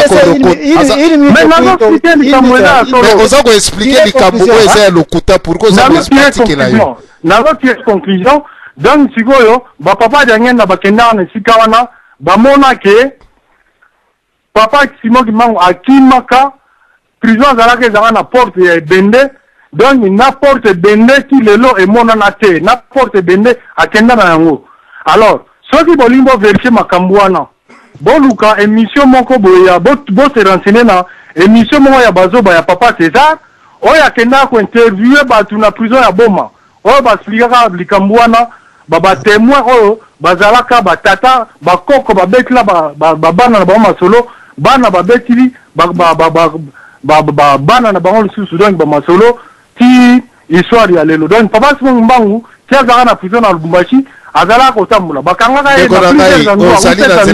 na libanda ya prison ndeko nanga na kotuna ndeko nanga na kotuna motuna ndeko mutazambwana tikana na tuna na patrie na classe ka priorité si base ba minorité dans un sens que mutazambwana mama yokana ndesve yokana mutazambwana bolimisi ngai ba ide ekokima mutazambwana ngaba ide ekokima zelana ngana tuna na mutu oyo ndeko na ngai mwasi na yo aza na zemi papa mo plaît comme na ngai likambo te ndeko na ngai mwasi no azali na zemi alors aboti mwana kombo nini akopesa mwana no ya kitoko eske yo ndenge boti mwana no ko pesa mwana no zoba kombo ne zoba pesa nga réponse nani réponse na opesa yo parce que bino bomonaka bakimbangi se bazoba yango wana papa dange na lobaki aloba que le bamon na biso ba kimbangi se bazoba or que toza bazoba te toza mayele ko ka ingénieur ba question na tuni yo ko ba dange na lobaki na biso ba noir toza na ba savant ndeko batuni eloko mususu yo zoloba na église kimbangi se oya zo batuni eloko mususu africaine mamandombe ndeko batuni eloko mususu et puis mbuta zambwana omoni radio batutu balandaka yango ha batu il faut bakola soko liko sala publicité no akimbangwise promesa te mais nga nazali défenseur boko memelanga ta nazo sala publicité oui nazo ba makambo ezali na ndeko bapesi yo maloba te ba bouquin ezali ba cassette ezali ba archive ezali ndeko bapesi yo maloba te ba congolais bapesi yo maloba te ndenge ezali na mbuta zambwana omoni no desfe to tsabwe pesanga na maloba na loba comme ça pesanga na maloba na loba après okoya kozwa maloba parce que ndeko makambo auti koloba eza ya lokuta mpona nini kokosa bakongolais boye kabila ya kokosa bato ke yaza mwana ya Laurent Désiré Kabila bato misusu baya kokosa isusu makambo mosusu no eza bongo te mbuta zambwana yo nano likambo oyo ozali koloba nanu toloba nanu Simon Kimbangu na kati ya prison bakangi roi belge na baalema bolanda na likambo oyo fo betela mwana moke Simon Kimbangu na prison bakangi roi belge na prison mpe ya baalema awa alors bake kobenga Simon Kimbangu eya kolukela bango solution mpona kobimisa roi na bango mbuta zambwana vraiment vous comprendre après na peso seloma en tout cas ya to tsabwe ozomona na États-Unis ba minorité ba classe ba ona ba indien basi ba noir ba juif ba communauté ona ba bien msusu ba minorité ça dépend ya likambo nini na sijeni baza kolobela awa pena radio lisolo ngaba mama na benga ba pena groupe ya minorité ba kimbangise pena tsaba na groupe ya minorité pourquoi parce que dans l'ensemble ba émission elegaka awa groupement ya bato omi ba na pesio ba mama na bandeko kimbangisi baza minorité bayaka pesa mingi te alors quand nous avons des sujets bandeko na biso ba kimbangisi baza kokota na radio lisolo ba lo ba makama malamu ya mabe to ya ndenge nini pona ngai na mon pays ma patrie na pesa bango priorité ba lo bana bango basi sa bango parce que c'est comme ça où to koyoka bango biso pe ba koyoka biso et puis to yiko lambama et puis to zokende parce que radio lisolo to lingi ezala un peu universel na mutunyo sa la libre kokota ya kopesa opinion na alors les kimbangisi sont toujours attaqués na ba radio nyonso na ba média nyonso partout ba kendaka donc pona nga les kimbangisi ont toujours été la minorité parmi diaspora parmi pe na kati ya pays pe alors il faut ngonga eba na koya ou soki tomoni mutaza volonté ya kondima risque ya koya bat bayoka eba critique na bango ba finga na bango et voilà pourquoi naza kopesa ndeko oyo akoti na téléphone allo banaye asilisa na ye et puis mokili et juge ndenge balini ko jugele c'est comme ça où naza kokende na émission oyo mais en attendant nazo kene pa ndeko muza dikala la mutuna na lobite ndeko muza dikala la question ezali awa yo mtoko aider biso kozonga na émission na biso na sujet awa ndeko desfa lobaki yango ba jour eza koyanko sa lobaki to bana ko sambela susu awa te na temple oyo te bisika na sute appointaki location moko te église moko te temple moko te mais ba ensemble en esprit et en âme est-ce que oh to comme na point ya kolanda instruction en kolo yesu ke na Congo na banza ngonga ekoki ou ko sambela Jésus eza nango sur base église X Y Z parce que toutes ces églises selon moi basali haute trahison ya peuple Congo papa muzadio lobini. Bon, papa Zambwana, merci mingi na ndengo pesi parole longoni na yo na mosala na yo mission kitoko yena yango na se ya ndete toujours esika masolo oyo que ezalaka malamu mpona kokolisa bana ya Congo lisolo oyo na yango lelo ezali vraiment ya motu ya oyo akoloba que église ezali vraiment impliqué mingi na mbeba oyo eza salemela biso na kati ya Congo. Évidemment, Ozali a raison. Pour que l'église est vraiment na base yako mais la biso ba situation nyonso to na kati ya Congo. Mais alors sikasiko il faut to ba ndenge nini église wana et même biso mbeba wana to comprendre yango ndenge nini mbeba wana e côté biso est-ce que ndenge nini mbeba wana ezali toujours kokola et puis ndenge nini so dosi do yebi ndenge nini mbeba wana église e côté biso na yango tokoki koyeba ndenge nini tokoki kosilisa mbeba wana. Alors soki totali sikasiko na ndenge que église ekoti na mbeba wana kati ya mboka na biso, église ezali que lingomba eza koya pour la liloba ya Nzambe. Bon liloba ngo ya nkolo tolanda vérité na yango. Bon est-ce que bat o baye na yango soit disons que église ndenge ban est-ce que ba dévier liloba wana ya nkolo ou bien bazali kaka na liloba ya nkolo? Est-ce que batu wana ba dévier yango na kubunga liloba ya nkolo ou bien ba bungi yango siyama basali na nko balingi kolanda yango te pona ba atteindre ba but na yango? Bon soki totali siko historique na ndenge na yango liloba wana ya nkolo oyo eyaki ko bandana ndenge ke ba mission ba catholique bani mali po biso pe tozali na liloba ya nkolo avant bango baya.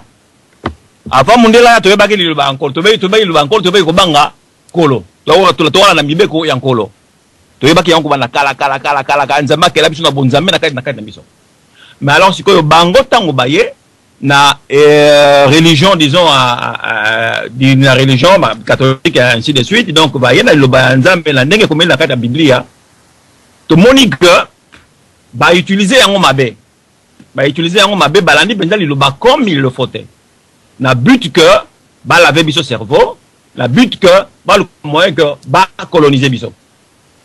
Alors évidemment nde yango toza komona ke olika mundeko alobia wa que Simon Kimbangu étant protestant azayi kolanda zotala mais finalement comment on a bien dit mais non makambo bino c'est dans la Bible boza kolanda yango te Bible zolo ba boye mais vous faites autre chose, vous nous demandez de faire ceci mais bino boza kosala autre chose ti ainsi de suite nandenge ba situation so esalamela ki. Donc tout la première tranche wana ya historique ya mboka na biso na rapport to celle na wana ba église utaki na libanda disons catholique na nini tout ça na loba à travers la Bible to monique bango ba deviaki nanko basala ki siyama pona nini ko moyen ko endoctriner biso ko laver biso cerveau pour la exploiter biso.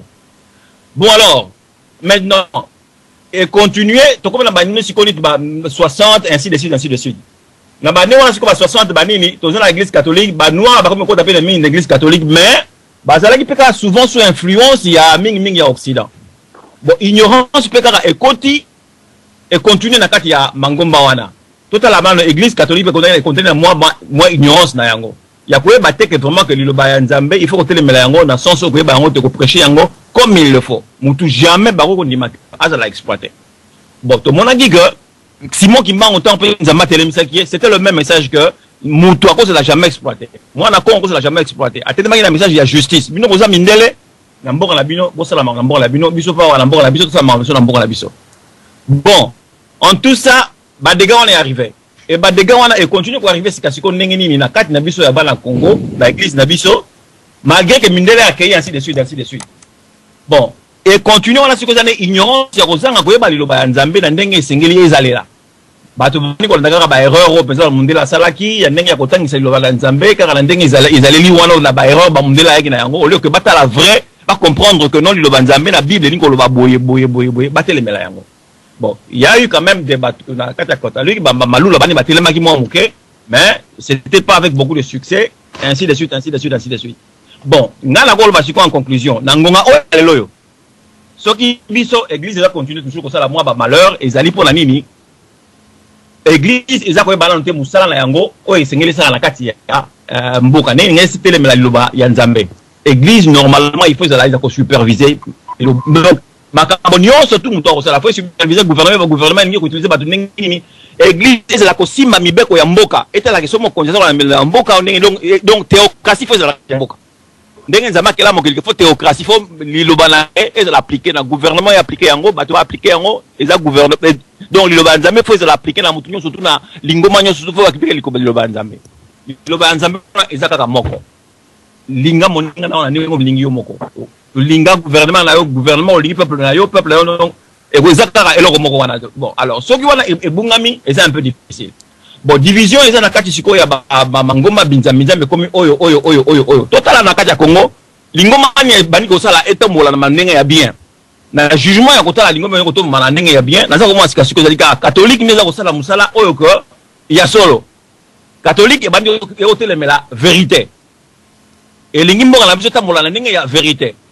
Mais malheur ezali que malgré na somona que église catholique za côté la ngoma mususu ezo na nzela benda catholique ozala te il fallait quand même n'andenge que bakonzi ya catholique batelemi tout le monde avait bakonzi ya kimbangiste batelema pe na elongo moko que non faut vérité ya vérité za kana justice ko gouverner peuple na boité ceux qui fait ba musulman so ba pasteur ya ba église de réveil il fallait pas nzela moko mais tout ce monde a que catholique nem des autres éléments les autres éléments la vérité donc là le peuple congolais faut la gouverner la vérité papa mon plaît n'a pas pu intervenir.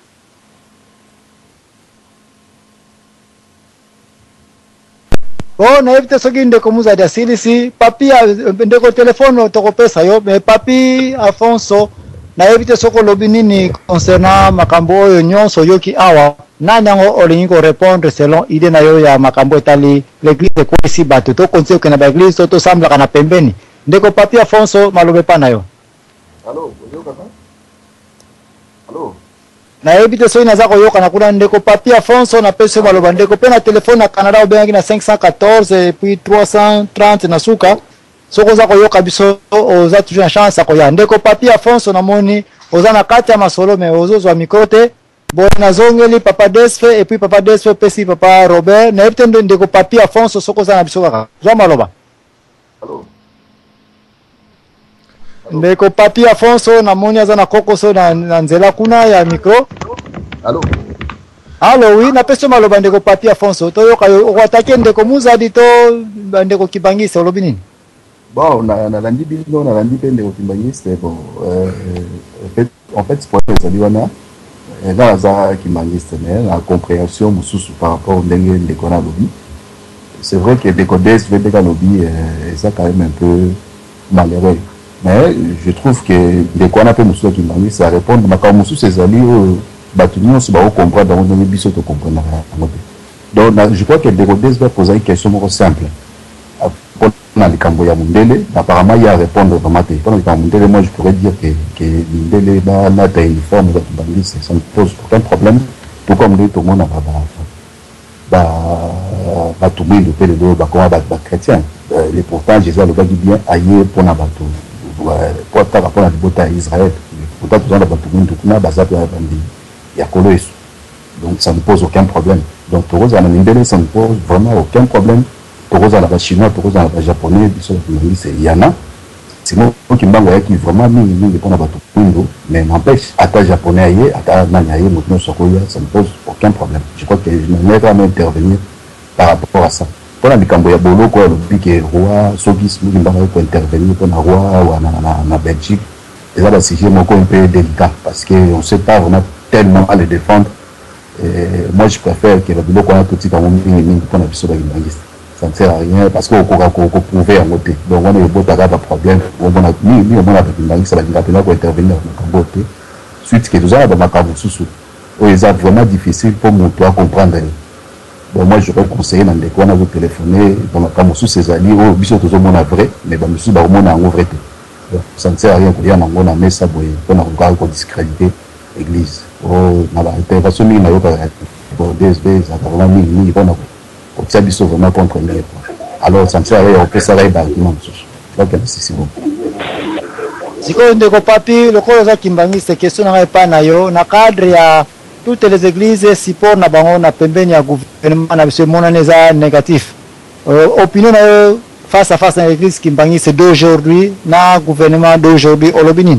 Oya yo li lo bakuna. Pour la même de base, je trouve que Ngai papa mon frère. Papa mon frère c'est là mon cœur. Pour la question à propos de moi, je crois que il y a représentation de l'église auprès du gouvernement. Biso, dans l'église, c'est normalement, tout ça, dans point de vue de Biso, tout travaillera toujours dans l'État. C'est vrai que dans l'État actuel, c'est quand même difficile, parce que nous les avons prouvé que le Congo les a occupés. Donc, les Arabes ont boulot pour collaborer dans l'occupant. Mais bon, est-il que dans l'époque à Jésus, Jésus a le bac, il y a César, ou il y a César. Il y a Nzambe, et pourtant Israël les a occupés à l'époque. Mais Jésus payait aussi son truc. Il payait, donc le conseil qui va foutre quand même, malgré que Mboka va être occupé.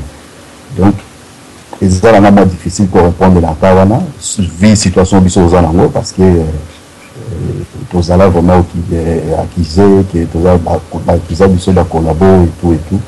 C'est vraiment difficile pour répondre à la esika wana, sauf que nous tous les Congolais, beaucoup de biso, beaucoup de temps pour bien, on est d'accord avec ça, mais d'un autre côté, on est obligé d'être derrière l'État qui est là, pas derrière l'homme, mais derrière l'État. C'est ça en fait. Merci. Comme d'habitude, la réserve toujours chez les kibangistes. Toke papa SFE kuna maloba na ya suka avant que ne retourne batuzana kati. Meka moi muke na répondre ndeko na biso papi. Alors Congolais lingaka vérité te soki baye na lokuta. Na banzi ko eza radio batu balandaka mingi soki lokuta ezali tokoloba. Na banzi soki Simon Kimbangu tozali ko respecter ye aza motindami to fingi yete to respectaka ye. Meba oyo bazali ko sala na kombo ya Simon Kimbangu basalaka lolenge Simon Kimbangu asalaka te. Ndenge tozali koloba ke Jésus ba respectaka ye ba oyo bazali kolanda ye o bandimi ke basalela ye bazo salela ba salela Jésus te bazo salela mabumu na bango. C'est clair. Kimbanguiste Simon Kimbangu oui atambola ki bien mais ba oyo balandi ye o bazo salela ndenge Kimbangu azalaki te.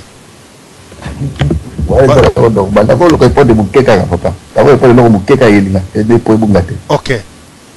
D'ailleurs, répondre que oye bango que Jésus le lobo qui nous comment c'est Jésus à son époque batreta qui était des malfaiteurs. Donc c'est très difficile notre époque naie.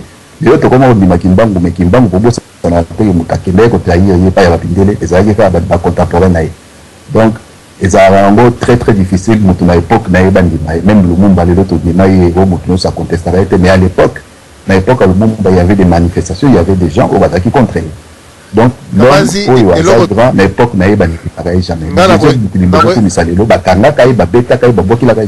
Ndeko papi ekisimo Kimbangu tolobite aza faux prophète oyoki na monoko na ngai te nalobi ke azali motindami ndenge bino bolobi ndenge toyokaka po nyonso tu ezala ya Jésus tomona te toyokaka batu oyo nde baza kosalela ye nde baza kokende lolenge Simon Kimbangu a salate. Ce qui te lobi toloba par exemple yo ozali côté nini ezali 3 est égal à 1 ou 26 est égal à 1 oza côté ni voilà argument moko et après église eza moko na tuni kaka église ezali moko naza côté à église institution à église ezali moko église ezali kamba c'est le kamba qui représente l'église kimbangiste le reste ce n'est pas l'église kimbangiste ceux qui ont répondu ngai 3 est égal à 1 ou 26 est égal à 1 s'il te plaît et là on va na le papa pour na article moko église kimbangiste c'est l'église catholique siège église catholique et baneza na Rome. Église ça se trouve à Rome. Église kimbangiste ça se trouve en Kamba. Siège église kimbangiste ça se trouve en Kamba. Pour ça que l'on a bango c'est leur vie, les opinions na bango, baza libre. C'est donc bango balingi mais ce n'est pas l'église kimbangiste. Na insiste en chaque fois l'église kimbangiste est kabonate. Bato babima bakenda basala eloko na bango. Maintenant kiti ya bato na ba changer kombo ne ba protestant babima na église catholique bakenda basala eloko na ba changer kombo. Mais bato na biso malheureusement bazwa kana no courage de rechanger kombo mais ce n'est pas l'église kimbangiste. L'église ezali moko siège ça se trouve à Binonyosto Nankamba. Il y a pas 2 3 4 na bazi mbutazamba na be mission boye ezalaka be mission ba désert di tante be mission boye ezali be mission yaka ngai na lingaka to betana na batakimbanguiste balakisa ba peuple congolais makambo bango balobaka soki balobaka o eza malamu toko yoka bango mais bato bayaka kokota na radio na yebaka te soki bawitaka wapi bayaka na masola lokuta na matoi na ngeso na malamu tende konanga papi yango nazalaka na soki na simi na tomboki kimbanguiste ata lelo tozwi mboka Congo tolobi ezala pasteur chef spirituel ya kimbanguiste na ba pasteur na ba apôtre toko sangisa bango nyonso esika moko alors bozo prier ngombe ya ngoyo ndenge ndeko na ngai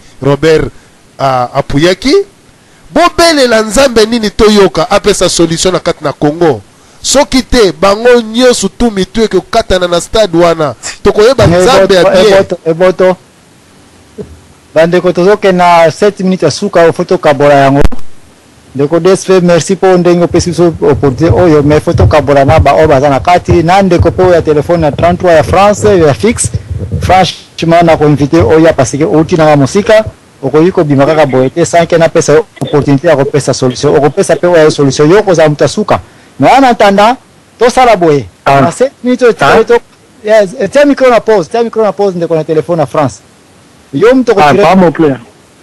D'accord.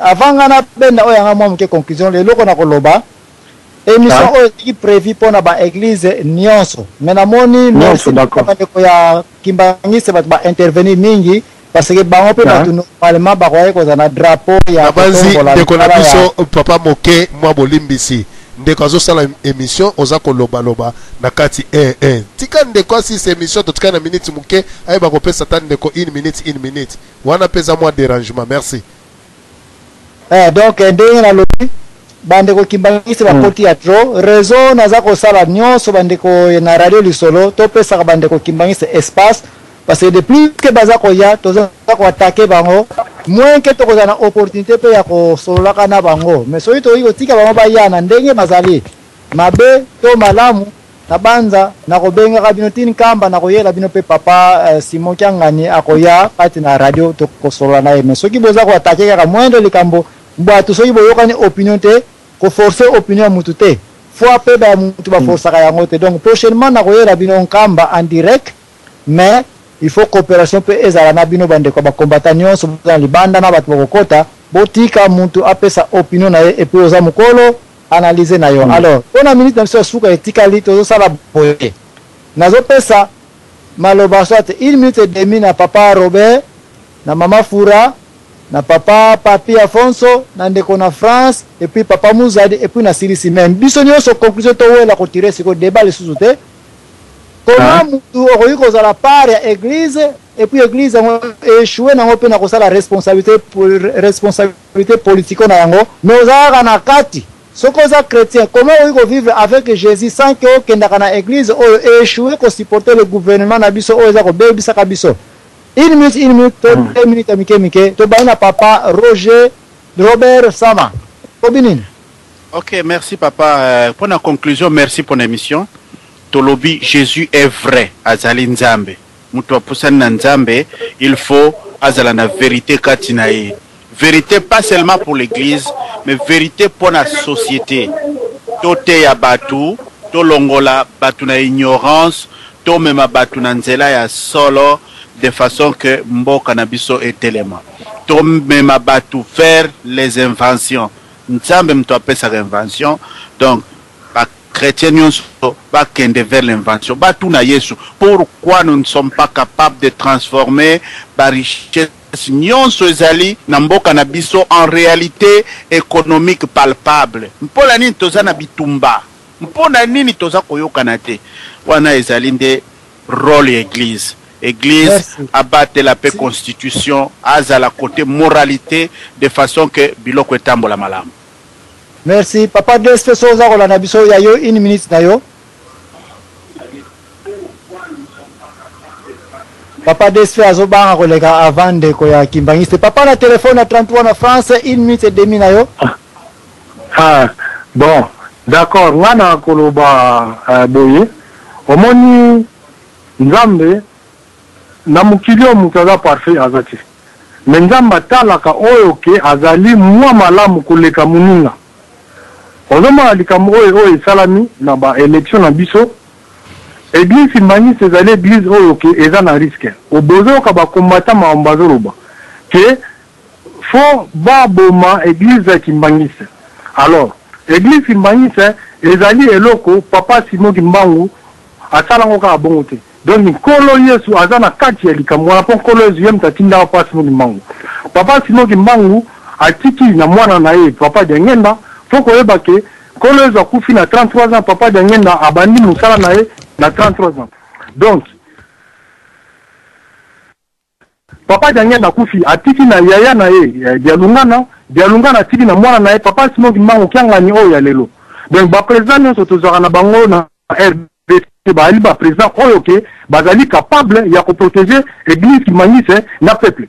Oza komona parce que ezali richesse ya biso na biso baba noir to lobby ko na biso ezali wana mais papa jangen asali mingi na mokili na biso asali hôpital à Kimbanseka asali école abadi dispensaire makambo dele merci kozanga te kobeanga na pembeni soko lingi tosala emisa bakimbangisa ta samedi prochain tokoningisa yango mama furaha ya yo vraiment d'accord et puis papa Muzadi et puis papa Afonso mutako clôturer papa mama furaha ya yo seconde rapide merci mingi akozongisa le sous parole eloko na ningina lobake bien sûr na yo fike balobi makambo ya kimbangiste ya jangenda soki ndenge nini salaki makambo naye toliko boya te mutu soki asali positive makambo positive il faut tokoka kondima ndenge tozondima mutu soki asali positive na ndenge pe tozokomipesa pia mayele tokomipesa makasi tokomipesa bolingo tokolongola lokuta wana oyo eza kozongisela biso ezozongola biso sima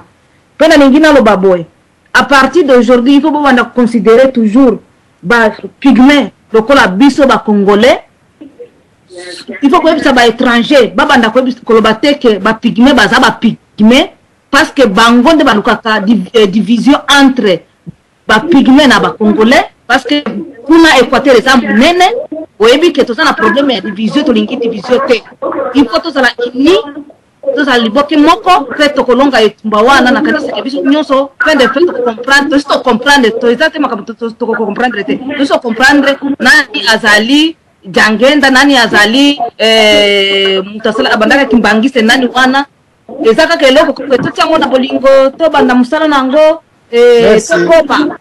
Merci. Merci, Papa Muzadi Ayo, seconde, parce que vraiment, tu comme juste. Après, on toke Papa Afonso pour la conclusion. Papa Muzadi Olobini. Bon, aux hommes, la vérité est à Moko. Yezo telemela ki vérité wana, Kimbango telemela ki vérité wana, bazana bomoko. Alors, balandi bango, n'est pas des valobia, bazani na libungi. Quand vous yosa kulanda Yezu, vous avez supporter un régime islamique qui opprime peuple aux ala libungi. Et ça la bakimbangiste, bazo dans la kimbango te ba bungi bazo supporter par religion, ils allaient pas état ils allaient opprimer le peuple congolais. Na tango ya Yezu, évidemment bazala qui na occupation, mais occupation les acquis limitée. Ba occupation les acquis limitée dans le sens que ba juif bazala toujours kolanda la constitution na boyo que libeko ya nzambe atira ibongo à travers Moïse. Alors mais nini ba occupation pour aider bango pour supporter bango na loi na bango si on pas kana mutu akana mutu comme c'est na loi wana ya ba juif on compare avec la situation ya oyo que église qui manque c'est ya lelo yo ba tunga nzela ba aza ko supporter ba régime dictateur pendant Mobutu ti lelo yo là c'est faux. Merci mingi nazo simplement malo. Merci ndeko papi na banza na yo conclusion promettre biso peke samedi prochain to dimanche to bien ça bande ko kimbangiste boya entre les kimbangistes et les combattants. À part ça, conclusion na yo. Bon, conclusion on a eu à lundi. Vraiment ils ont mis dommage na la Congolais ni ba tout sur le dos. Donc toujours supporter l'occupation de biso pour saluer en sorte que Kabila comme président du Congo, c'est qui est extrêmement faux. Toi, à la moi maîtrise, doit analyser ma comme moi bien. Donc kimbangistes combien il y a combien de Congolais au Congo? Il y a eu combien d'élections, soit disant qu'il y avait des élections, soit des élections qui sont normales. S'il y avait 60 à 60 millions de Congolais, il y avait plus ou moins 30 à 40 millions de votants. C'est un peu moins de 12 millions. On a les dons des bozos d'Agito Kabwana, on même pas 6 millions. Donc, même Bakimbangui, c'est 60% de voter Joseph Kabila. Kabila, comment j'avais président en Congo. Donc, on a troisième, même pas deuxième, troisième, soi-disant, après les catholiques et les protestants. Donc, à Guinée, Bazo, Bakino, chef, Bakimbangui, c'est non, va voter Kabila comme un président. Et ça, vraiment, argument fallacieux. Parce qu'on ne fait même pas la moitié des nombres de votants au Congo. Donc, là, on passe. Dans le Cameroun, on n'a jamais supporté l'occupation, sauf que Bisso, pour la Bisso, tout ça, à l'État. Religion, la Bisso, Zali Bobo, tout ça, on a pour tout ça, l'État, quel que soit l'État. Tout ça, l'État.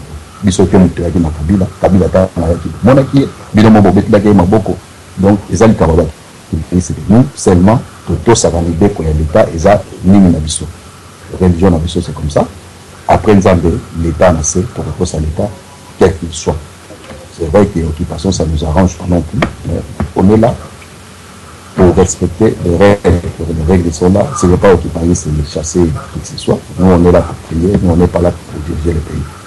C'est tout ce que je veux dire.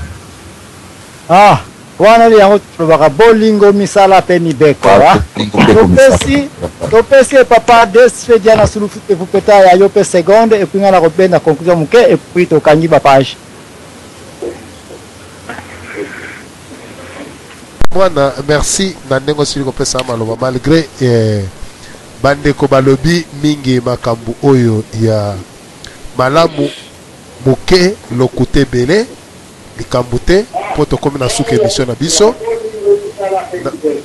na banzi ndeko na biso moke na yebi lolenge na ete na banzi mbuta za mwana lokola vraiment tokomi na suka émission moyen vraiment na lobezali te ezala kaka à suivre bataki mbangwise plateau ezali toboyaka te boya plateau ezali mais bokoka kaka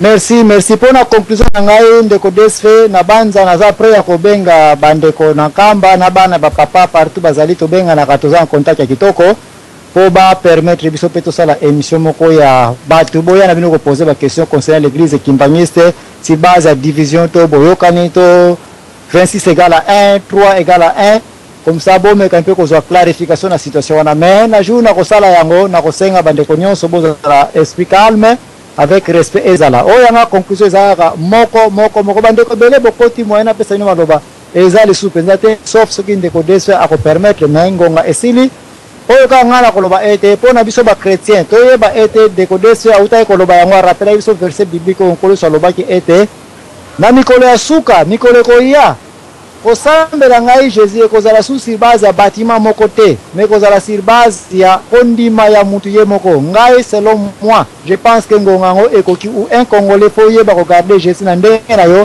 na pota ba église pereke se kaka merci nzamba pambola bino na bolandi ya mon pays ma patrie ndeko Roger tio kotlanga vraiment bolimbisi le studio est déjà antenne parce que maman Igeta za jana kati faleka pena ko inviter bino bolanda émission maman Igeta